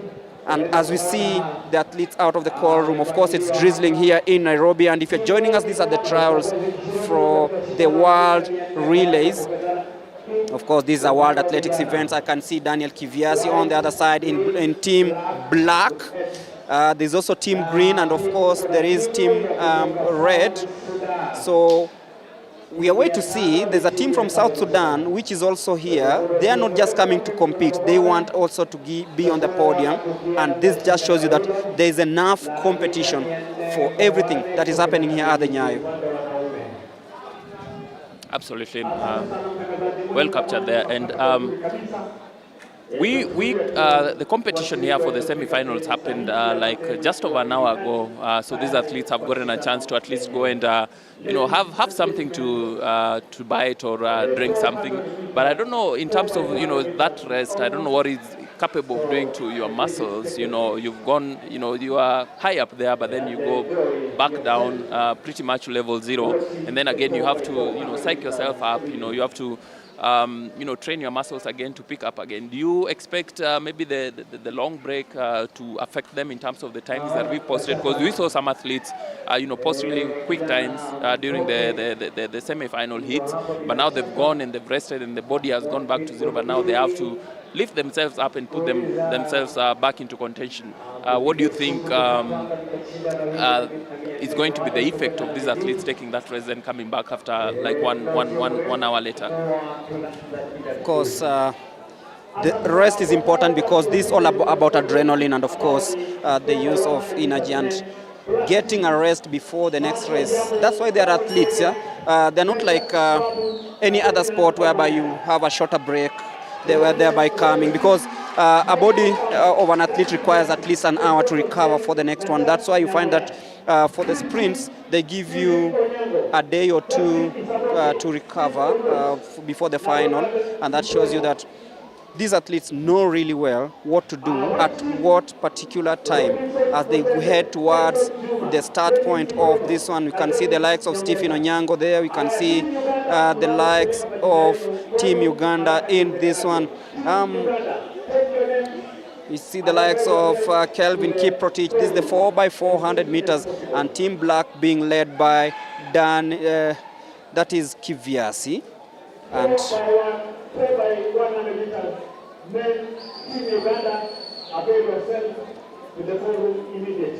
this will be very, very interesting. But as we are talking about all these athletes, they know that there are also physiotherapists in there who help them recover in time, and of course it gives them time to meditate and make sure that they are ready for the next one. So I don't think it's a problem for them.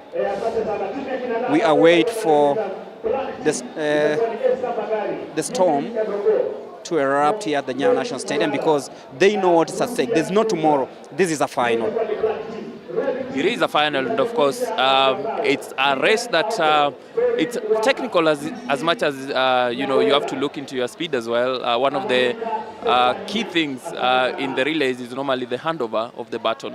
You get it wrong, you pretty much get it wrong. You get it right, and you put your colleagues or your fellow athletes into a good position to go and win. So it's really important, in terms of as much as you want to speed us as much as possible, you have to hand over that baton in the most effective way to give your colleague the best chance actually to, you have to hand it over when they've started, at least when they have that momentum already going.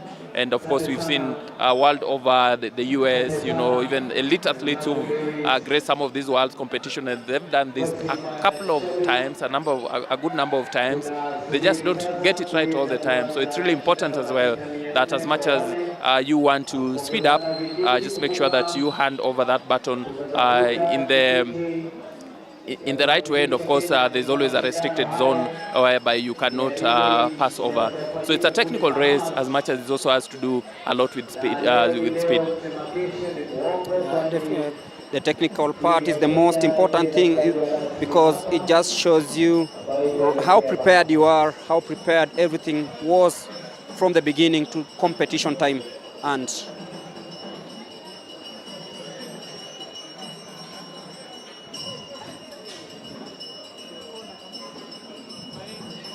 as we get ready,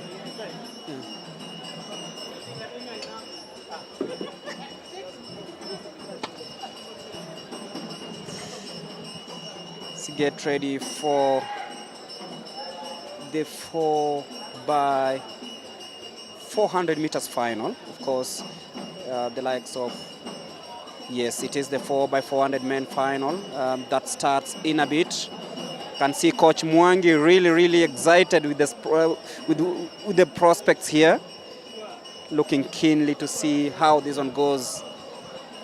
You can see he's giving a few instructions to the man from the National Police Service. That should be David Sayanek, if I'm not wrong. That's team blue.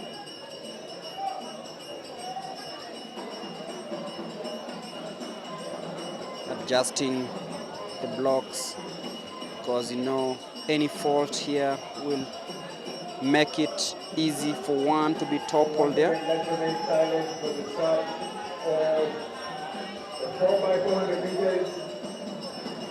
We appreciate our fans and we ask them to remain silent for the 4x100 meters. Let's remain silent for the start of the men's 4x100 meters. Thank you. Asante. Mwangi.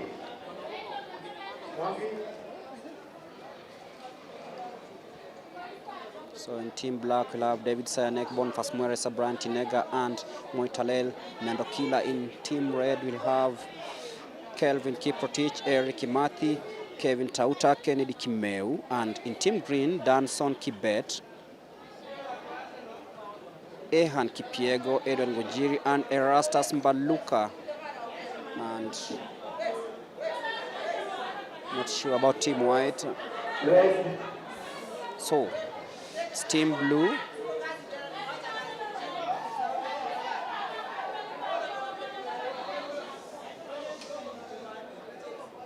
As we get ready for the start of the 4x400 meters, 3 teams. Let's see who reigns supreme. There they go, very well.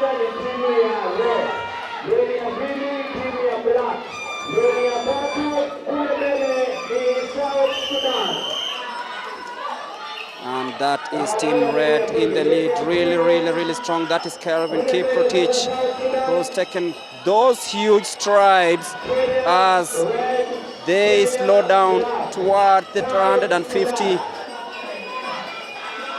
And of course, coming really hard is team black red, led by David Sayanek, who now decides to come into the lead, and of course he'll be handing over as the lead, team black in the lead at the moment.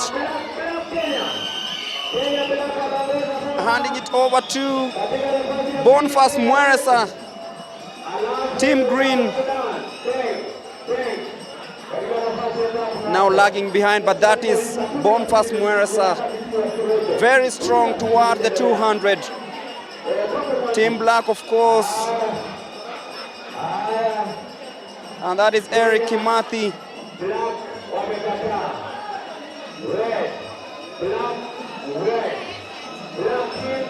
It is team red still in the lead at the moment as they pass through the slippery Nyayo National Stadium track.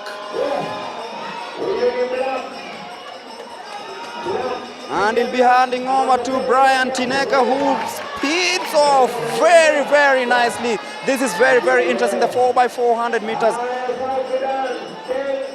And South Sudan currently in third. It is team red still in the lead.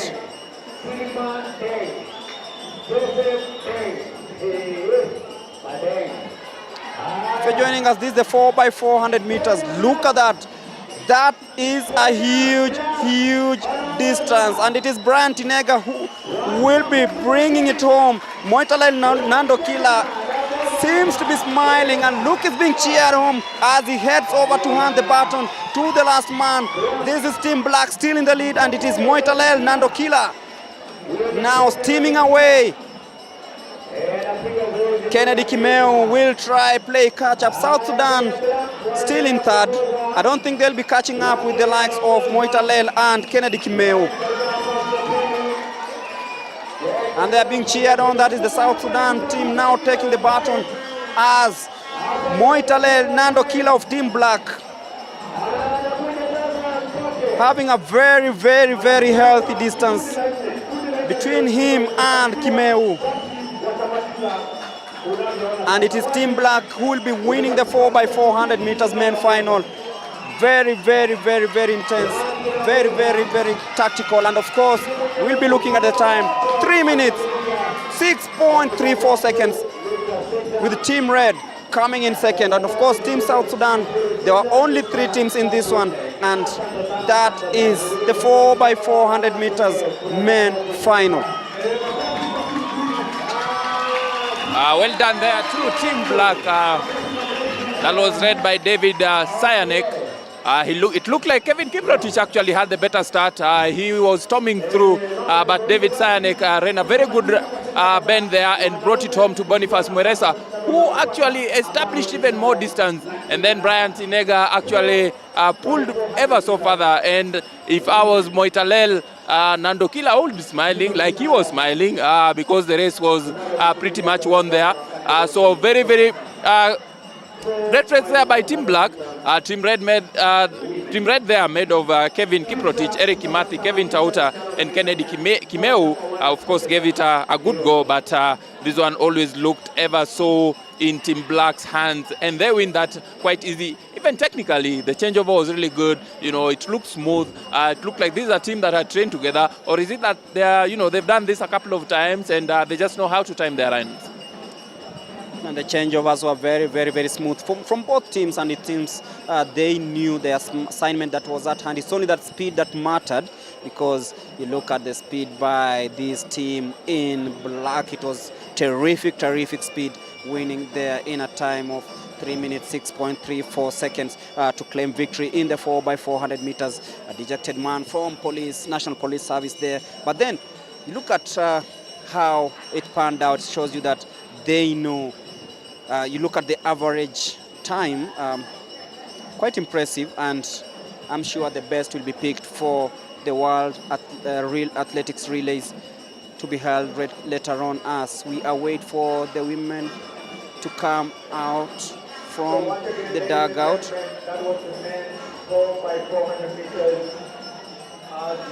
And the women will have Team Black and Team Red expectedly.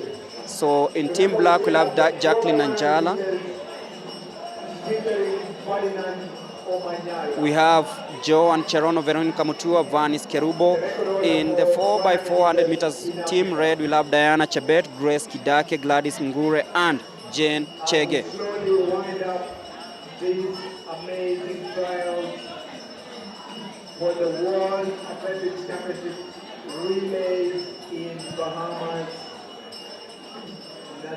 As we await for Charity to get hold of Moitalel Nando Kila. And then watch out for Robinson. Led his team to winning this one.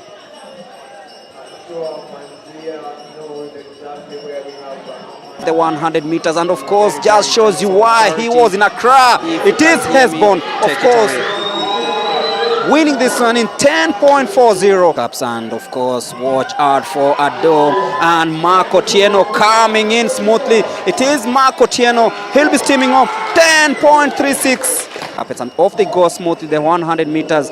And of course Eunice Kadogo, the former national champion, trying so hard, but then Lucia Morris, but it's Eunice Kadogo, the former national champion, winning this one. She'll be taking it 11.92 to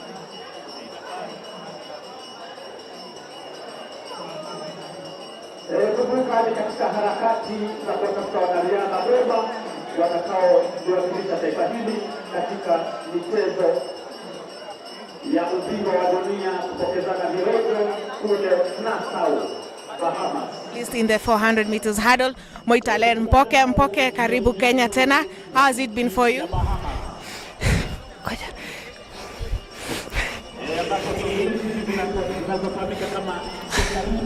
Kata kwanza, mimi nasikia uchungu. Narudi. Mungu mmoja.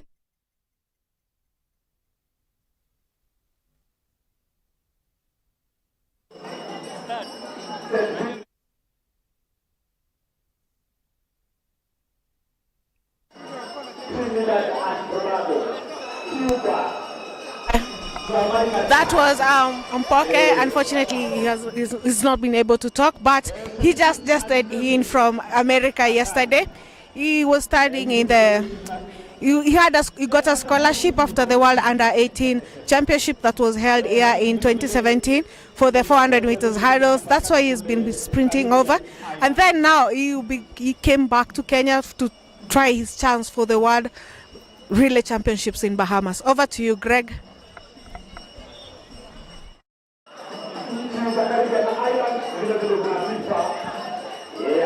Wanariadha bomba sana hususan katika mbio fupi.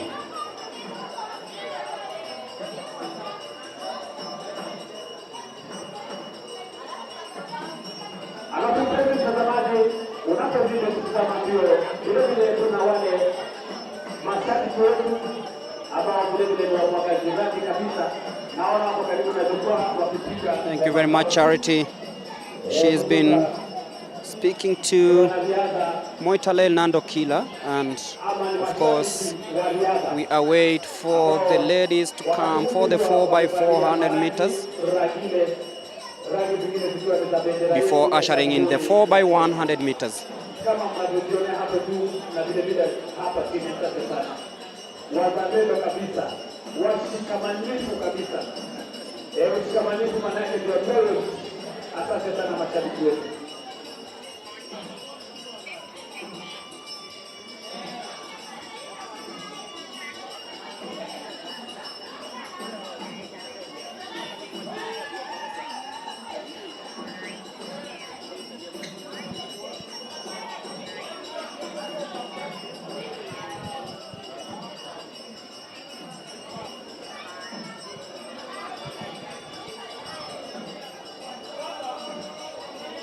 Moitalel wanted to represent the United States of America at one point, but things turned haywire. He's back home anyway.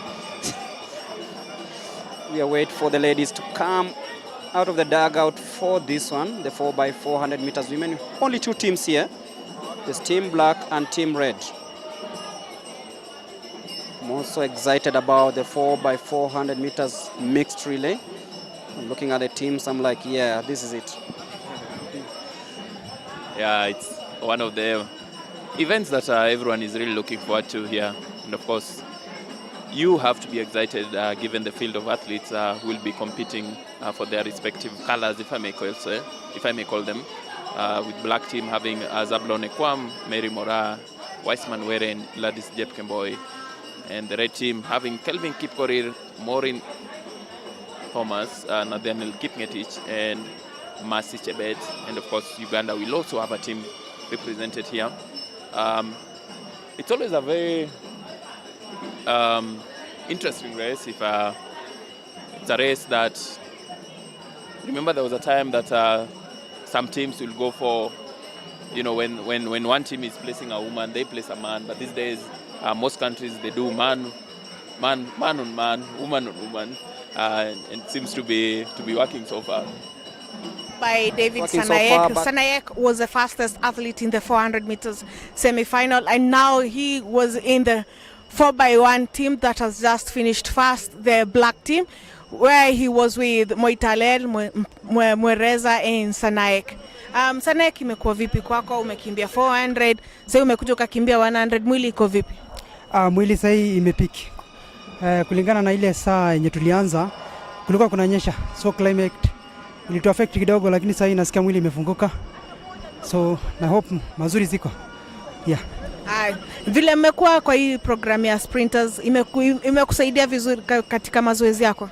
Yeah, sure, imenisaidia sana, na sasa tunasikia kabisa furaha kwa sababu tumesikia kuna makamp zenye tutaenda majuu.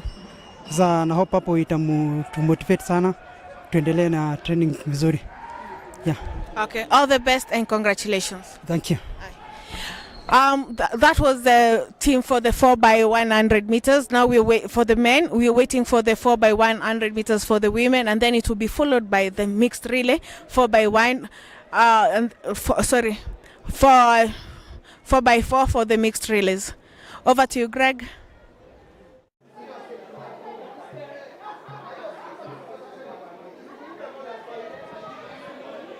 Charity today, of course, bringing you some live interviews from the track side. it's not always just about what the athletes have to say. Sometimes you have to hear what the coaches and, of course, the technical team have to say. It takes a lot, really, to put such kind of an event together. So it's always good to hear from some of these, from some of the technical team as well as the coaches, just to hear about their feeling as well. Of course, everyone's focus is on the athletes and what's happening on the track as we still wait for the women to come out for the 4x400 meters competition here. And Mulemi, before we handed over to Charity, we were just talking about the strategy these days for the 4x400, or rather the mixed relays. There was a time that, and of course we keep talking fondly about what happened in 2017 at the Kasarani Stadium with Mora, of course, upsetting Dos Santos. But it seems like no team is really keen these days to have that sort of pairing done. Most teams these days, if I may say, actually all the teams these days, always men handing over to women, then women handing over to men, and then the women finishing the race or the men finishing the race. Do you think it works best that way, or you love a bit of a mix-up here and there? I would really love a mix-up, but then you look at the power and the resilience of the gender. Maybe that's what many consider, but then it's not exactly. That's why it's a mixed relay, whereby you have a choice to decide. But if your fastest athlete, rather runner, is a lady, you can decide to throw a dice and decide to let her compete with the men. But most of them don't happen that way. For Mora's case, you know, she's exceptional. She has the stamina, she has the resilience, she has the final kick that many athletes lack. And that's what's been helping her over the years. We saw recently what she did during the All-African Games in Accra, Ghana. You saw the power she had as she headed towards the last 100 meters to claim victory in the 400. And it's just something that is built over time. And being if you are sure that the person you are competing with doesn't have the kick, rather, and also doesn't have the finishing touch, then you have to look for someone who's stronger, because ultimately it's all about the changeover. If you change over in a good position, then it gives you an advantage over the rest of the field. And I think that's what many coaches consider. And looking at what we've been doing here, many coaches consider having a lady versus a lady, man versus man, as they compete. But then you never know what happens. One lady can just outsmart every other male in the competition. And as we speak, we can see the Team Red walking out.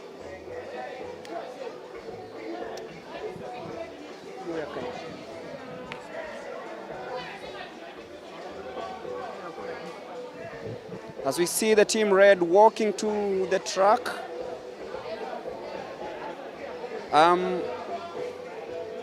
Very confident, Team Red.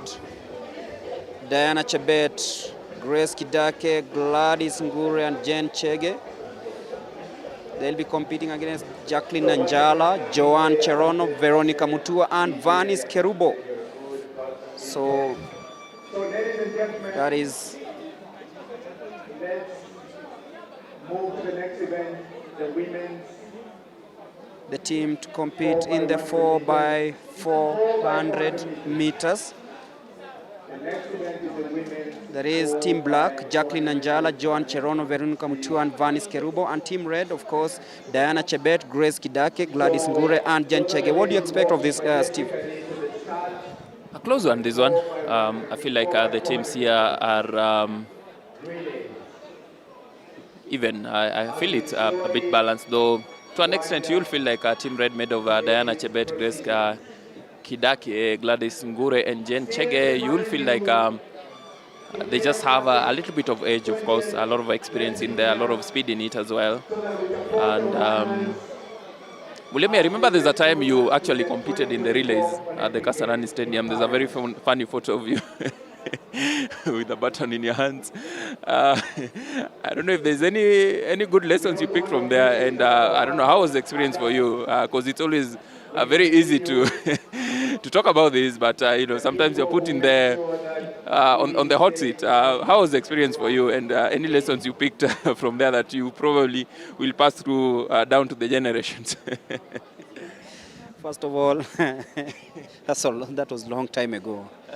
But then the lessons picked, first of all, use the right gear. Because I ran in soccer boots. That wasn't really nice, because by the time I was trying to catch up with the rest, I think I finished 3rd or 4th from a field of 8. I tried, by the way. But then a relay is all about timing, endurance, and how the changeover. It's really, really important to know how to time it and when to hand over the baton, because sometimes, you know, there's a distance that is required between you and the person you'll do the changeover. And of course, that was my first time to do a relay, and that was the last time I also did it, and I've never wished to do so. So it was a nice experience. By the way, the Sports Journalists Association of Kenya media fun day, and it was a sports day actually. Yeah, very nice, and I hopefully this July we'll be doing another one. I'll not be competing but I'll be issuing instructions from the sides. But we see the teams being given the final instructions before the start of the 4x400 meters women final. The eight athletes being taken through the rituals before we see who starts, because we have 8 very, very, very, very good athletes. Jacqueline Njala, Joan Cherono, Veronica Mutua, Vanis Kerubo in team black. Of course, we expected all of them to be in black, but you find that there's a mix-up of colors, which is understandable. And then there's Diana Chebet, Grace Kidake, Gladys Ngure, and Jen Chege in team red. I expect team red to be on one side, by the way, but then all that will depend with what happened, because we saw the previous race where we were talking about team black and team red, with one having a green and blue kit, but that is it. But that's what happened then. But then in team red, Jacqueline Njala, Joan Cherono, Veronica Mutua, Vanis Kerubo, Diana Jebet, Grace Kidake, Gladys Ngure, and Jen Chege in team red. So we are ready for the 4x400 meters women final. Of course, a much tougher relay this one normally is. It's not flat out speed the way you'll do in 4x100, of course. Rather in 4x100, that one speed matters a lot, but this one you need to, it's a full lap, so you need to time your race very perfectly. We saw Kevin Kiprotich go very early in the 4x400 meters men for team red. He was leading with about 200 meters to go, but he burned himself out with a very strong start, and that gave David Sayaneka the opportunity to pass him at the bend and deliver, or rather hand over the baton to Boniface Mweresa, who then took matters into his own hands and then ensured that victory went to Team Black. And we'll be looking to see how the women will be doing it. The women in black and the women in red. We'll have a look at how they'll go about it. Will they have a very strong start, even start with Jacqueline Njala here and Diana Chebet will be starting here for Team Black and Team Red respectively. And then they'll come and hand over to Joan Cherono and Grace Kidake. And away we go. That is Diana Chebet there in the black.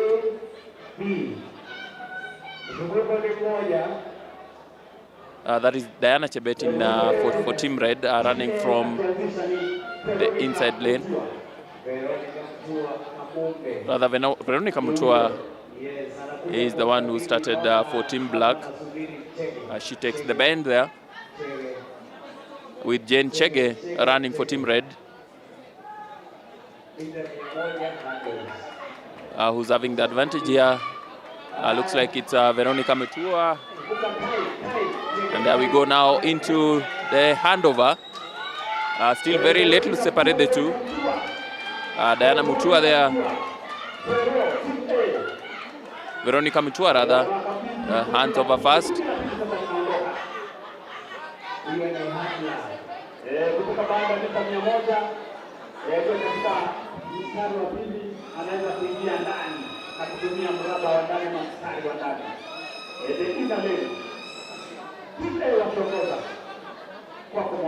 Team Red here leading here through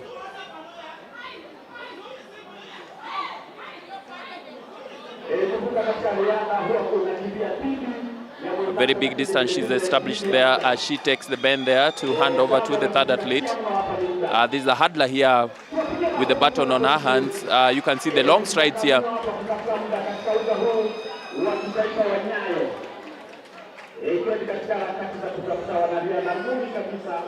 And there Joanne Cherono there takes the baton as Gladys Ngure is trailing behind for Team Red. Will she be able to close that distance? She has the ability, but will she be able to?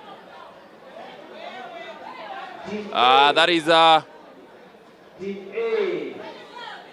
Joanne Cherono there leading the Team Black here. She'll be coming to hand over for the finish to Vanis Kerubo. Joanne Cherono there taking the bend, 200 meters to go.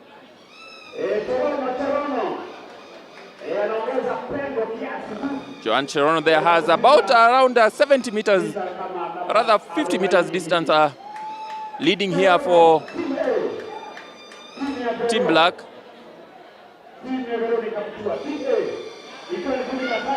And there we go for the finish there. That is Diana Chebet there is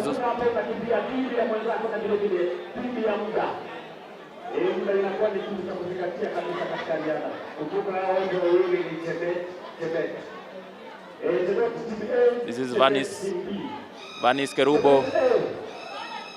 Vanis Kerubo there for Team Black. She's established quite some lead here, very huge lead here. Looks like victory is going to be here for Team Black as she takes the bend and into the 100 meters distance. Focus on her face. Look at her sprinting to the finish line here, Chebet. Getting all the support here from the fans here at the Nyayo National Stadium. Diana Chebet there, and she's going to win this in 3 minutes 38.10 here. Mercy Chebet there wins this for Team Red. Well done here to Team Red and Mercy Chebet there. They took the lead, and Mercy Chebet just ensured that it was victory really at the end of the day.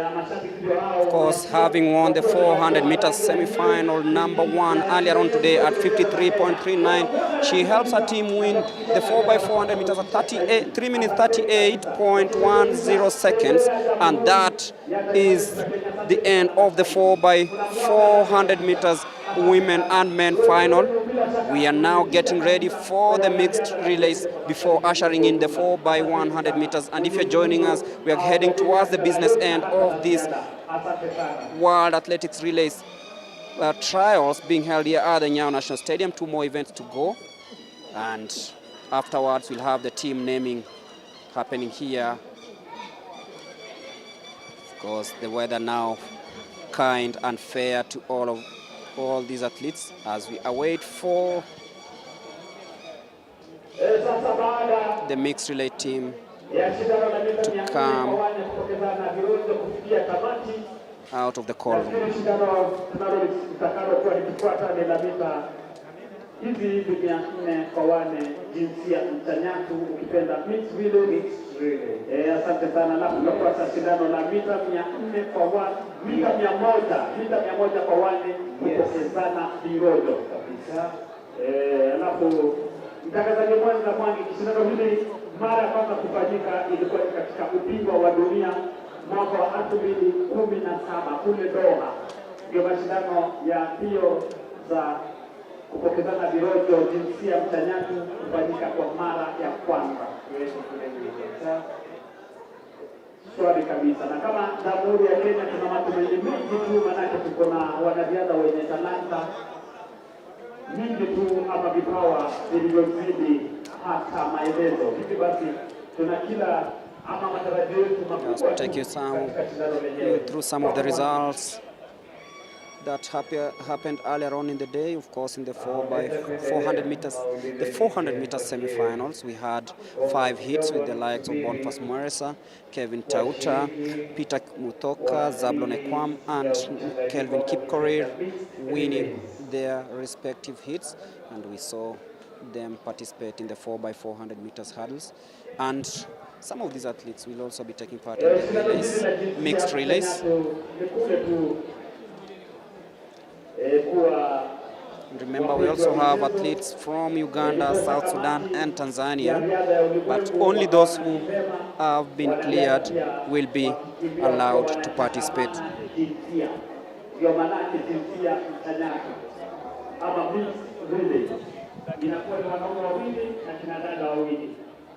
Idadi nzima ya wanariadha inakuwa 4, ila jinsia inakuwa ni kinadada wawili, wanaume wawili.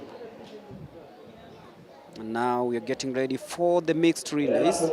Shindano hili huwa linatukumbusha wakati mashindano haya yalipofanyikia hapa Kenya chini ya umri wa miaka 20, timu ya Kenya ikiwa naye mwanariadha nguli kabisa Mary Moraa waliweza kufanya vizuri kabisa katika shindano hilo. Mercy Chebet, they ran a very, very good race. For Team Red there, do you feel like she probably would have wanted or should be considered actually for the mixed relay here? I mean, we've seen her, like she won even the 400 meters semi-final hit. She did really well, Mercy Chebet, and she's given a very good run there in the anchor leg. Do you think she should have looked at this one as well, or sometimes you have to pick your battles and go for the one that you know you are most likely to win? Mercy Chebet, a very brilliant athlete, but then you look at the lineup also in the mixed relay, you're like very capable athletes in the 4. Look at mixed relay team in red. Maureen Thomas is there. I don't know if Mercy Chebet will be given another opportunity to run in that race, because she's just raced twice today, so it will be quite difficult for her to also be included in the mixed for the red team. But then a good combination as we see Team Uganda walk on the track. They'll be participating in the 4x400 mixed. Wait to see the likes of Shida Lenye, the likes of Okot in this one. I'm just trying to see who is in this. The likes of Eric Okwi, who gave Kelvin Kipkorir a good run for his money in hit 5 of the 400 meters men. So some of the athletes will be taking part in the mixed relays as we see them jog towards the start. That is Okwi, a very good 400 meters runner.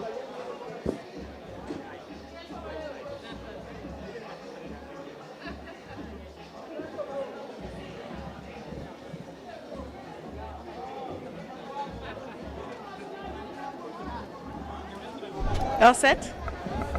Aye. We're joined here by Veronica Mtua. Her team has just won the 4x4 100 meter relay. The 4x4 meter relay. And she was also in South Africa. They were going to look for the qualifying time for the Olympics. Veronica, now that mume perform vizuri hapa, unafilaje? Nafikiri vizuri kulingana na ile mazoezi tumefanya tangu tutoke South Africa. Nimeona si mbaya, kuna improvement. Pengine sasa ukirudi kwa kambi uta perfect na nini wapi umeona maybe kama nyinyi as a team kuna issue kidogo mnafaa kurekebisha? Kama as a team tukienda kambu, kama mimi personal niko na weakness ya kutoka kwa start na finishing 50 meters. Nikienda kama nitarekebisha hapo ndio niko na shida. Yeah. All the best and congratulations. Aye. That was Veronica Mutua. Her and her team have just done the 4x4 meter team, the 4x4 relay, and she's hoping that once she goes back to the camp, she's going to be perfecting on her takeoff at the start, so that she can be able to see if they will also improve their ranking and medal as they target for the Olympics. Up next, we're going for the mixed relay. We have Mary Mora, Maureen Thomas also in the team. We also have we have about 2 teams that will be representing us. Over to you, Greg.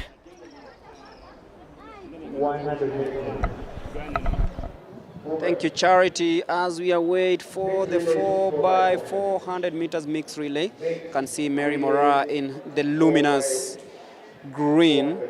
She's already gearing up for this one. Team Uganda is already here. As we await for team red,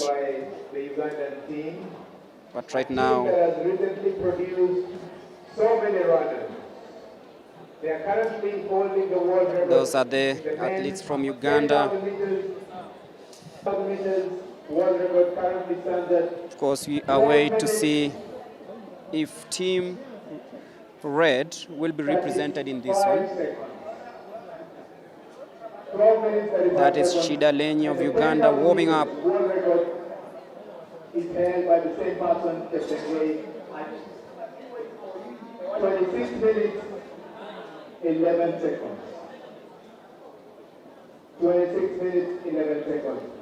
And of course, they won the world cross country last week through Kiplimo. And the Ugandans want to create some history here. Seems they are better prepared for this one compared to what we've witnessed earlier on. But then we have the team of the Blacks, led by Zablon Ekwam, who's posted the fastest time over the 400 meters this calendar year here in Nairobi. Let's wait and see what happens. That is the Kenyan team also getting ready for this one. You can see Zablon Ekwam, Wiseman Were. There is also Kelvin Kiprotich in that one. So it's a full house, the mixed relay. And of course, as we can see, Ugandans on the track there.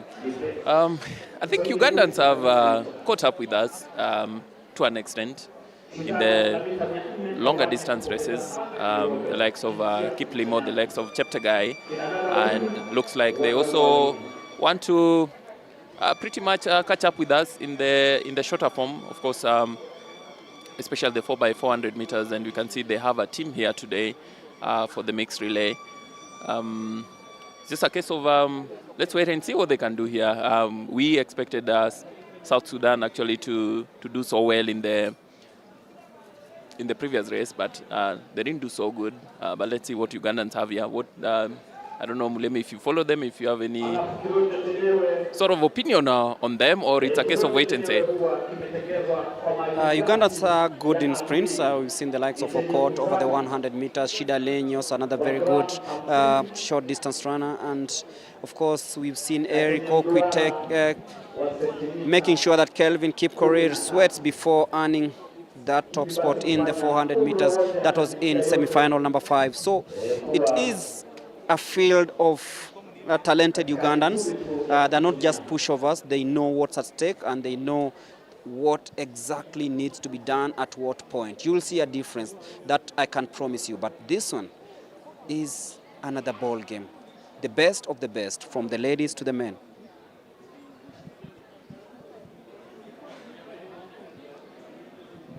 And of course, they are getting final instructions before they take on track.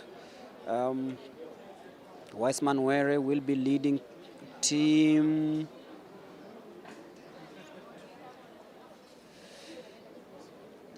Black waiting to see if it's either Mercy Chebet or Rahab Wanjiru in Team Red. And that is Wiseman Were stepping up, heading to his lane.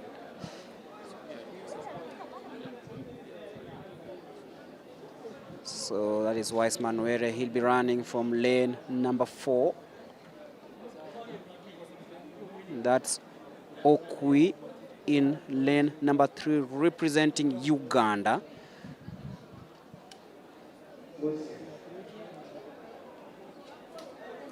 In lane number 5 will be Team Black.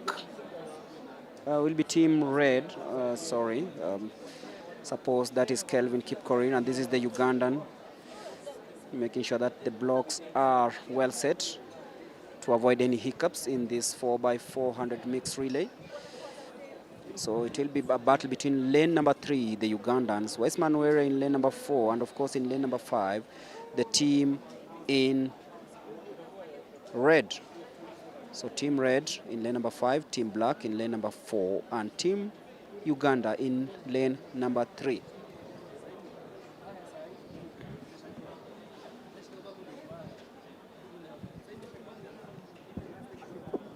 Basi karibuni kwa mixed relays. Kenya tatu ni timu ya Uganda. Wacha apite watu, unajua alikataa kutrain, anaambia ngoja hao watu watanirudisha sio nyuma. Mpaka anaenda anapiga mastati yake mwenyewe. Narudia. Nani wanatokea wapi? Akina Kibiazi akina Bosi. Lane ya tatu Team Uganda.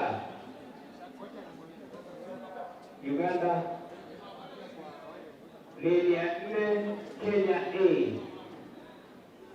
Wiseman Were. Lane ya 5 Kenya B.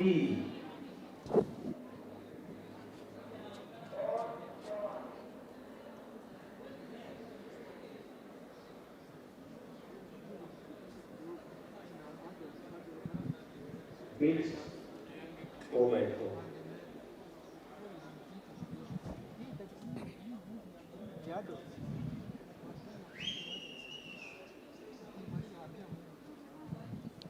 So wait for the start of the 4x400 mixed relay. And off they go smoothly. Calvin Kipkorir in lane number 5, and of course Wiseman Were in lane number 4, and the Ugandans in lane number 3. And it's Wiseman Were in strong command of this one as they head towards the changeover.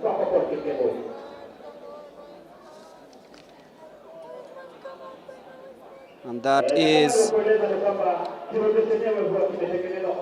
Wiseman Were coming through the home stretch as they head towards the first changeover. That is Wiseman Were and Roger Souma, and it is Team Kenya A in the lead currently.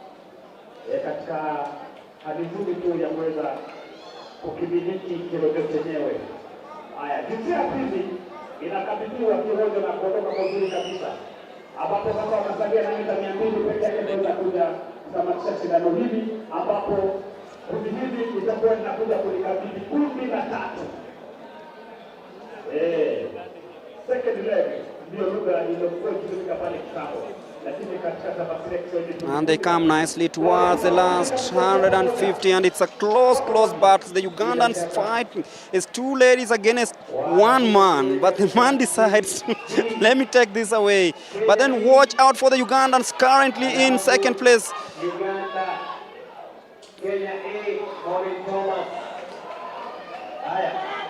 It is now Okwi in second place.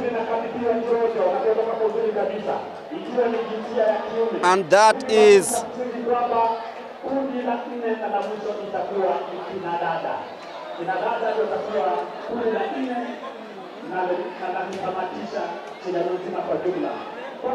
Zablon Ekwam and Okwi.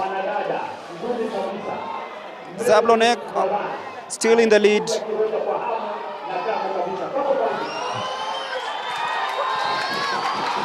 That is Ekwam versus Okwi. And Okwi decides to take it. How will this one end? And it's Mary Mora currently as they head towards the last exchange. It is Mary Mora leading Team Black. She looks really confident, Mary Mora. And she extends that lead ahead of Shida Lenyi of Uganda. That is Mary Mora steaming away. Look at the fashion that she likes.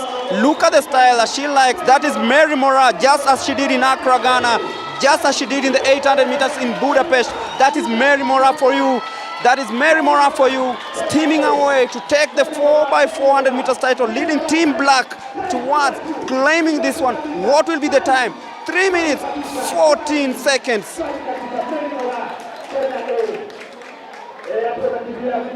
There was always going to be only one winner when Kwam handled that baton to Mora.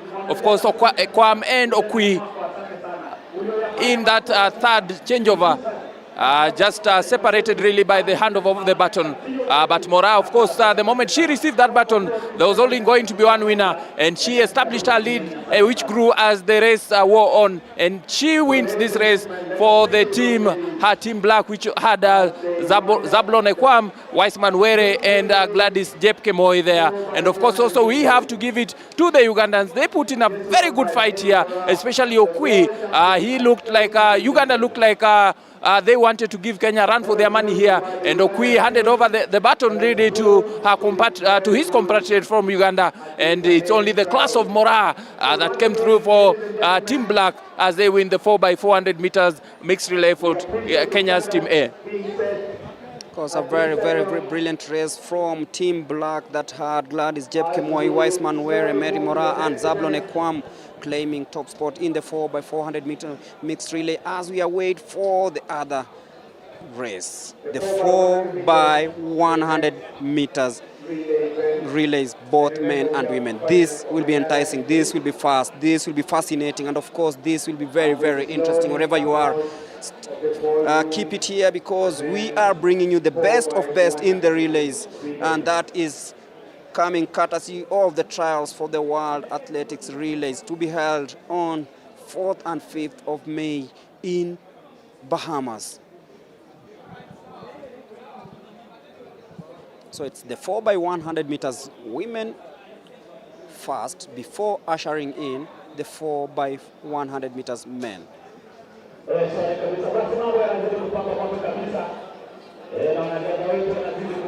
Mulimi, just before we get into the 4x100 meters relay, you have gotten a chance to watch Mora for quite a number of races, and she seems never to have a bad day in the office. She always looks like she has it. When there is need for her to pull that victory, she always had it in her bag, and that is exactly what she's shown here today. Of course, Mora, we always know she has the final kick, and she's always able to make the last move in this one, and you can feel that from the time she took the baton, she was ready to conquer, and she knew that she had a chance of pulling away from the Ugandans, and that's exactly what she did. And credit to the team also, the likes of Gladys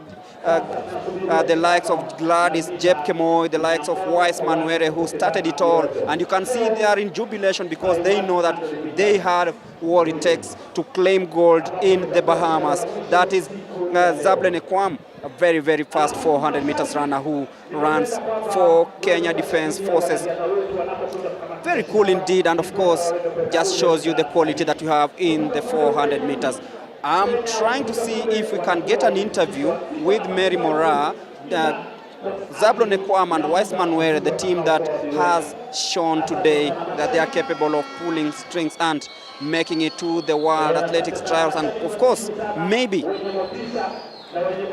getting to the podium. So if Charity can hear me, you can take it away. As we also see on the other side, the 4x100 meters women. 800 meters. We are joined here by 800 meters champion Mary Mora. She's just anchored her team for a national record. Mora, how do you feel about that? I'm so happy for the event. First of all, I would like to thank the Athletics Kenya for this event because we were not aware about the event. We were preparing ourselves to come for the weekend meeting, which was going to held at Kisii, but because of some maybe the stadium, they decided to put us for the relays today, and I'm happy the way my team, all our team has performed well. From 314 last year and today, 312, a new national record. I'm happy, and I'm happy also for my teammate. Mora, for this relay, will you be focusing only on the mixed relay or utafanya the 4x4? I'm already prepared to go to Bahamas to present my country and my team so that we can get a good position, which will compete at Paris Olympics. Yeah.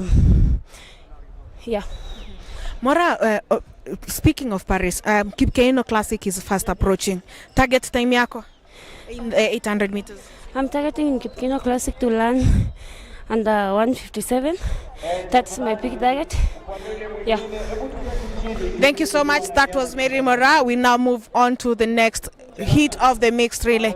Mora and her team have just broken the national record from 3 minutes and 14 seconds to 3 minutes and 12 seconds. Over to you, Greg. Thank you, Charity, there for the interview with Mary Mora. Of course, she is very, very happy with the time, not just with the victory here, but the time they've posted. She said last year they did 3:14, and today they've improved that by 2 seconds to 3:12, which is a very, very big improvement in athletics, speaking athletics. And of course, she's looking forward to representing Kenya in the Bahamas as we get ready for the women's 4x100 relays. And Mulemi, take it away. The 4x100 meters women, we await to see how this one goes. And of course we have team black and team green, and off they go very, very nicely. That is Eunice Kadogo. Nice changeover.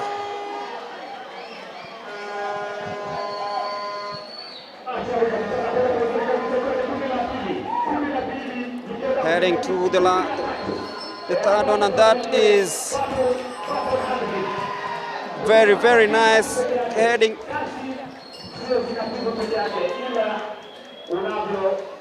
Esther Mbagari. Nice change over there. Esther Mbagari is teaming away from the Ugandan, and Esther Mbagari will be winning this one 46.39, which is quite fast. Esther Mbagari, the winner of the 4x100 meters. And of course, it all began with nice work from former national champion Eunice Kadogo. And now to the men. Now to the men's event.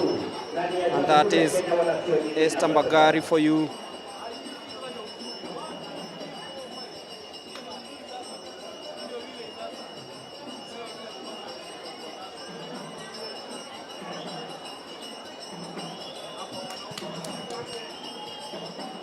See, I wait for this one to end.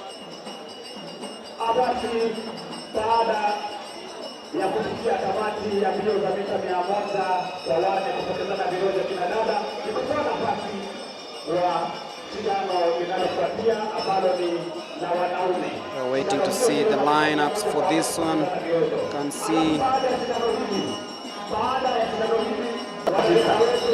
Esther Mbagari. Esther Mbagari is teaming away from the Ugandan, and Esther Mbagari will be winning this one 46.39, which here by Esther Mbagari. Esther, she's just completed the 4x100 meters trial. Esther, challenge imekuwa gani katika mbio yenu ya leo? Challenge ya leo hatukuwa bado tumeprepare vizuri juu tulikuwa tukimbie na Sudan na Uganda, so they were not there, so we were confused in a cold room, so hatukuwa tunajua kama tunaweza enda ama we form our own team ndio tukamanage kukimbia. Perhaps katika techniques ni gani unaona mkirudi kwa kambi mtaanza ku specialize nayo? Batoning, especially there on batoning, jua tujijui. Mimi niseme naweza sema batoning hapo kuchukua twende to camp watufunze ku baton, we can perfect our time. All the best and congratulations. That was Esther Mbagari. She's saying that she was hoping once she's made it for the team, she will be perfecting her baton handling in the camp. Over to you, Greg, as we go for the main 4x100 meters. Thank you there, Charity. Having a conversation there with Esther Mbagari, who led her team to victory in the women's 4x100 meters. As we shift attention now to the men's equivalent, and this is going to be fireworks. This is going to be a race that you don't want to miss. As we see the athletes, we have 6 lanes here. Look out for lane 5 there. On the first lane there, it will be the green, team green. Lane 2 is Sudan, South Sudan. Lane 3 is white. The Ugandans are on lane 4. On lane 5 is team black.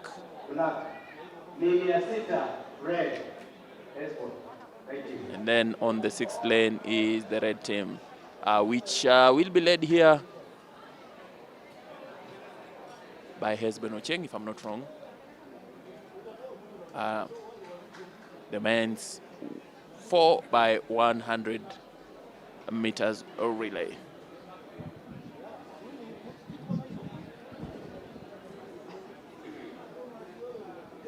It is the 4x100 meters. Team White in lane number 1, South Sudan in lane number 2.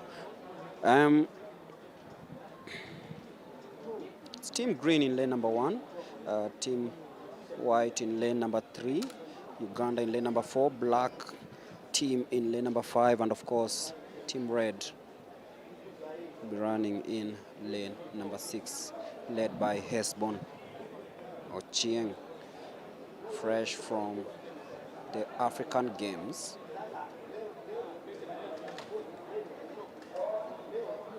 So yeah, wait.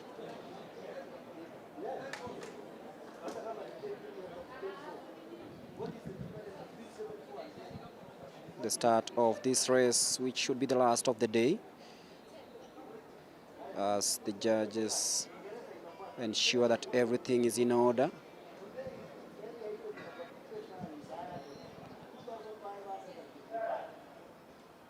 And off they go nicely. Watch out for Hesbon Ochieng, who's come off the blocks very, very nicely, heading towards the first exchange. And he goes nicely. Uganda's lagging a little bit, but then watch out for Team Red steaming through, and they will go nicely handing over the Team Red still in the lead.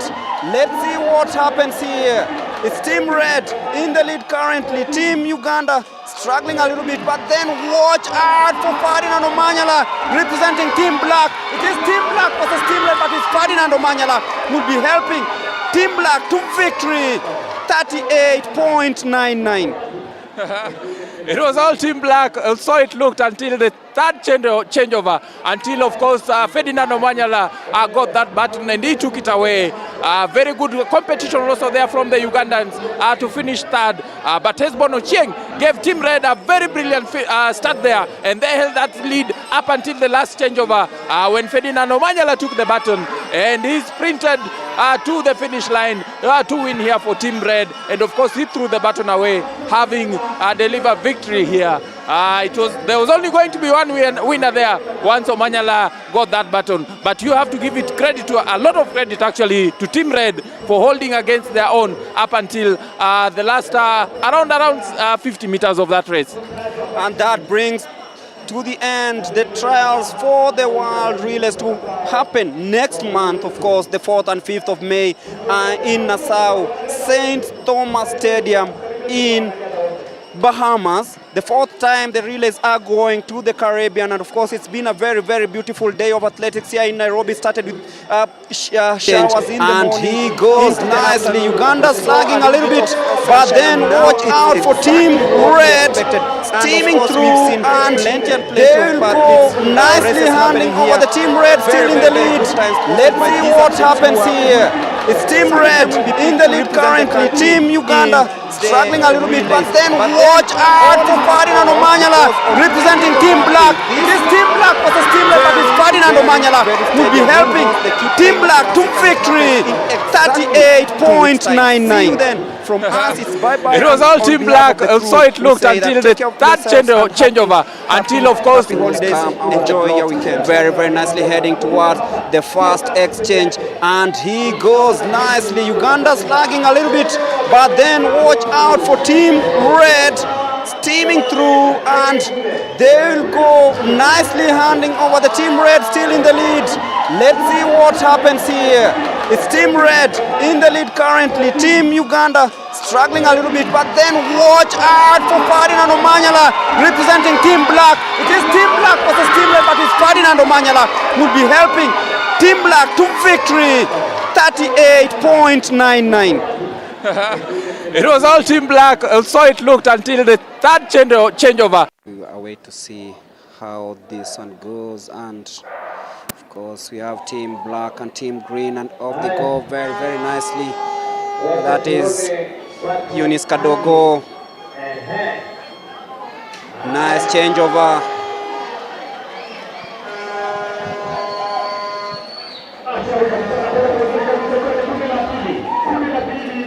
Heading to the third one, and that is very, very nice. Heading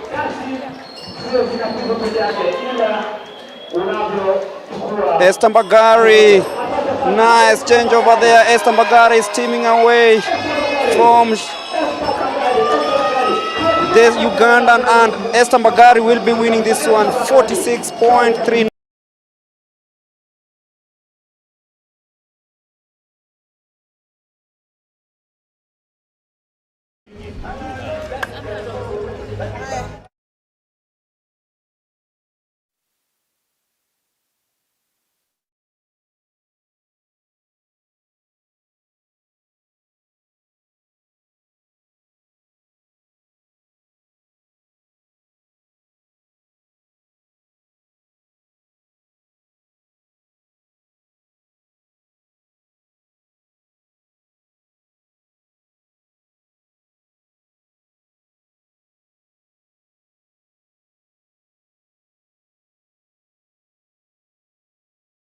We're joined here by the 4x1 team.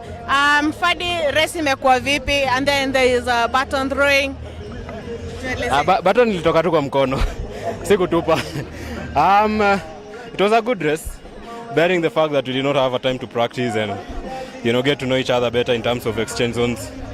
But for me, I believe with training we'll get better. Yeah. Sasa mkirudi kwa kambi, specifically ni nini mtakuwa mkitarget, maybe the baton techniques or something? Yeah, I know relays about that. And team cohesion pia, lazima mkwe ka team, lazima mkwe family. So that's what we're going to do in the next 3 weeks. Okay, thank you so much. Next we have Mark Otieno. Mark, race imekuwa vipi? Asubuhi kulikuwa na kabaridi, sasa joto imekufavor? I'll say it was nice today. The weather I think wasn't in our favor, but you can see the evening it has come to our favor as well. So I really enjoyed the 4x1. To be honest, I can't remember the last time I did 4x1, especially in this stadium. Yeah, but other than that, it went well. Looking back now, as you guys head to the team, what are you going to be working on specifically? Specifically like the handoff and the change of the baton, because that's the main thing for relay, and just to we will have to put in some work and just to make sure that we are in the Olympics. Okay, all the best and congratulations. Thank you. That was Ferdinand Omanyala and Marco Tieno. They've just finished the 4x1 team. We're now heading for the team naming. Hopefully that we'll be getting the athletes that everyone that who is happy and pleased with. And over to you, Greg, on the other side as we wait for the team naming. Very nice change over there. Esther Mbagari is teaming away from this Ugandan, and Esther Mbagari will be winning this one 46.39, which is quite fast. Relaxing quite a little bit, but then look at how he takes the bend towards the last 100 meters. It's Sise versus Omanyala, and then watch out for Robinson Motene, but then Omanyala steaming away. Sise trying really hard. Mokamba Nyang'au in second. It's Omanyala winning 20.81 in his the 100 meters, and of course just shows you why he was in Accra. It is Hesbon, of course, winning this one in 10.40 cups. And of course watch out for Adom and Marco Tieno coming in smoothly. It is Marco Tieno. He'll be steaming up 10.36. And off they go smoothly, the 100 meters. And of course Eunice Kadogo, the former national champion, trying so hard, but then Lucia Morris, but it's Eunice Kadogo, the former national champion, winning this one. She'll be taking it 11.92.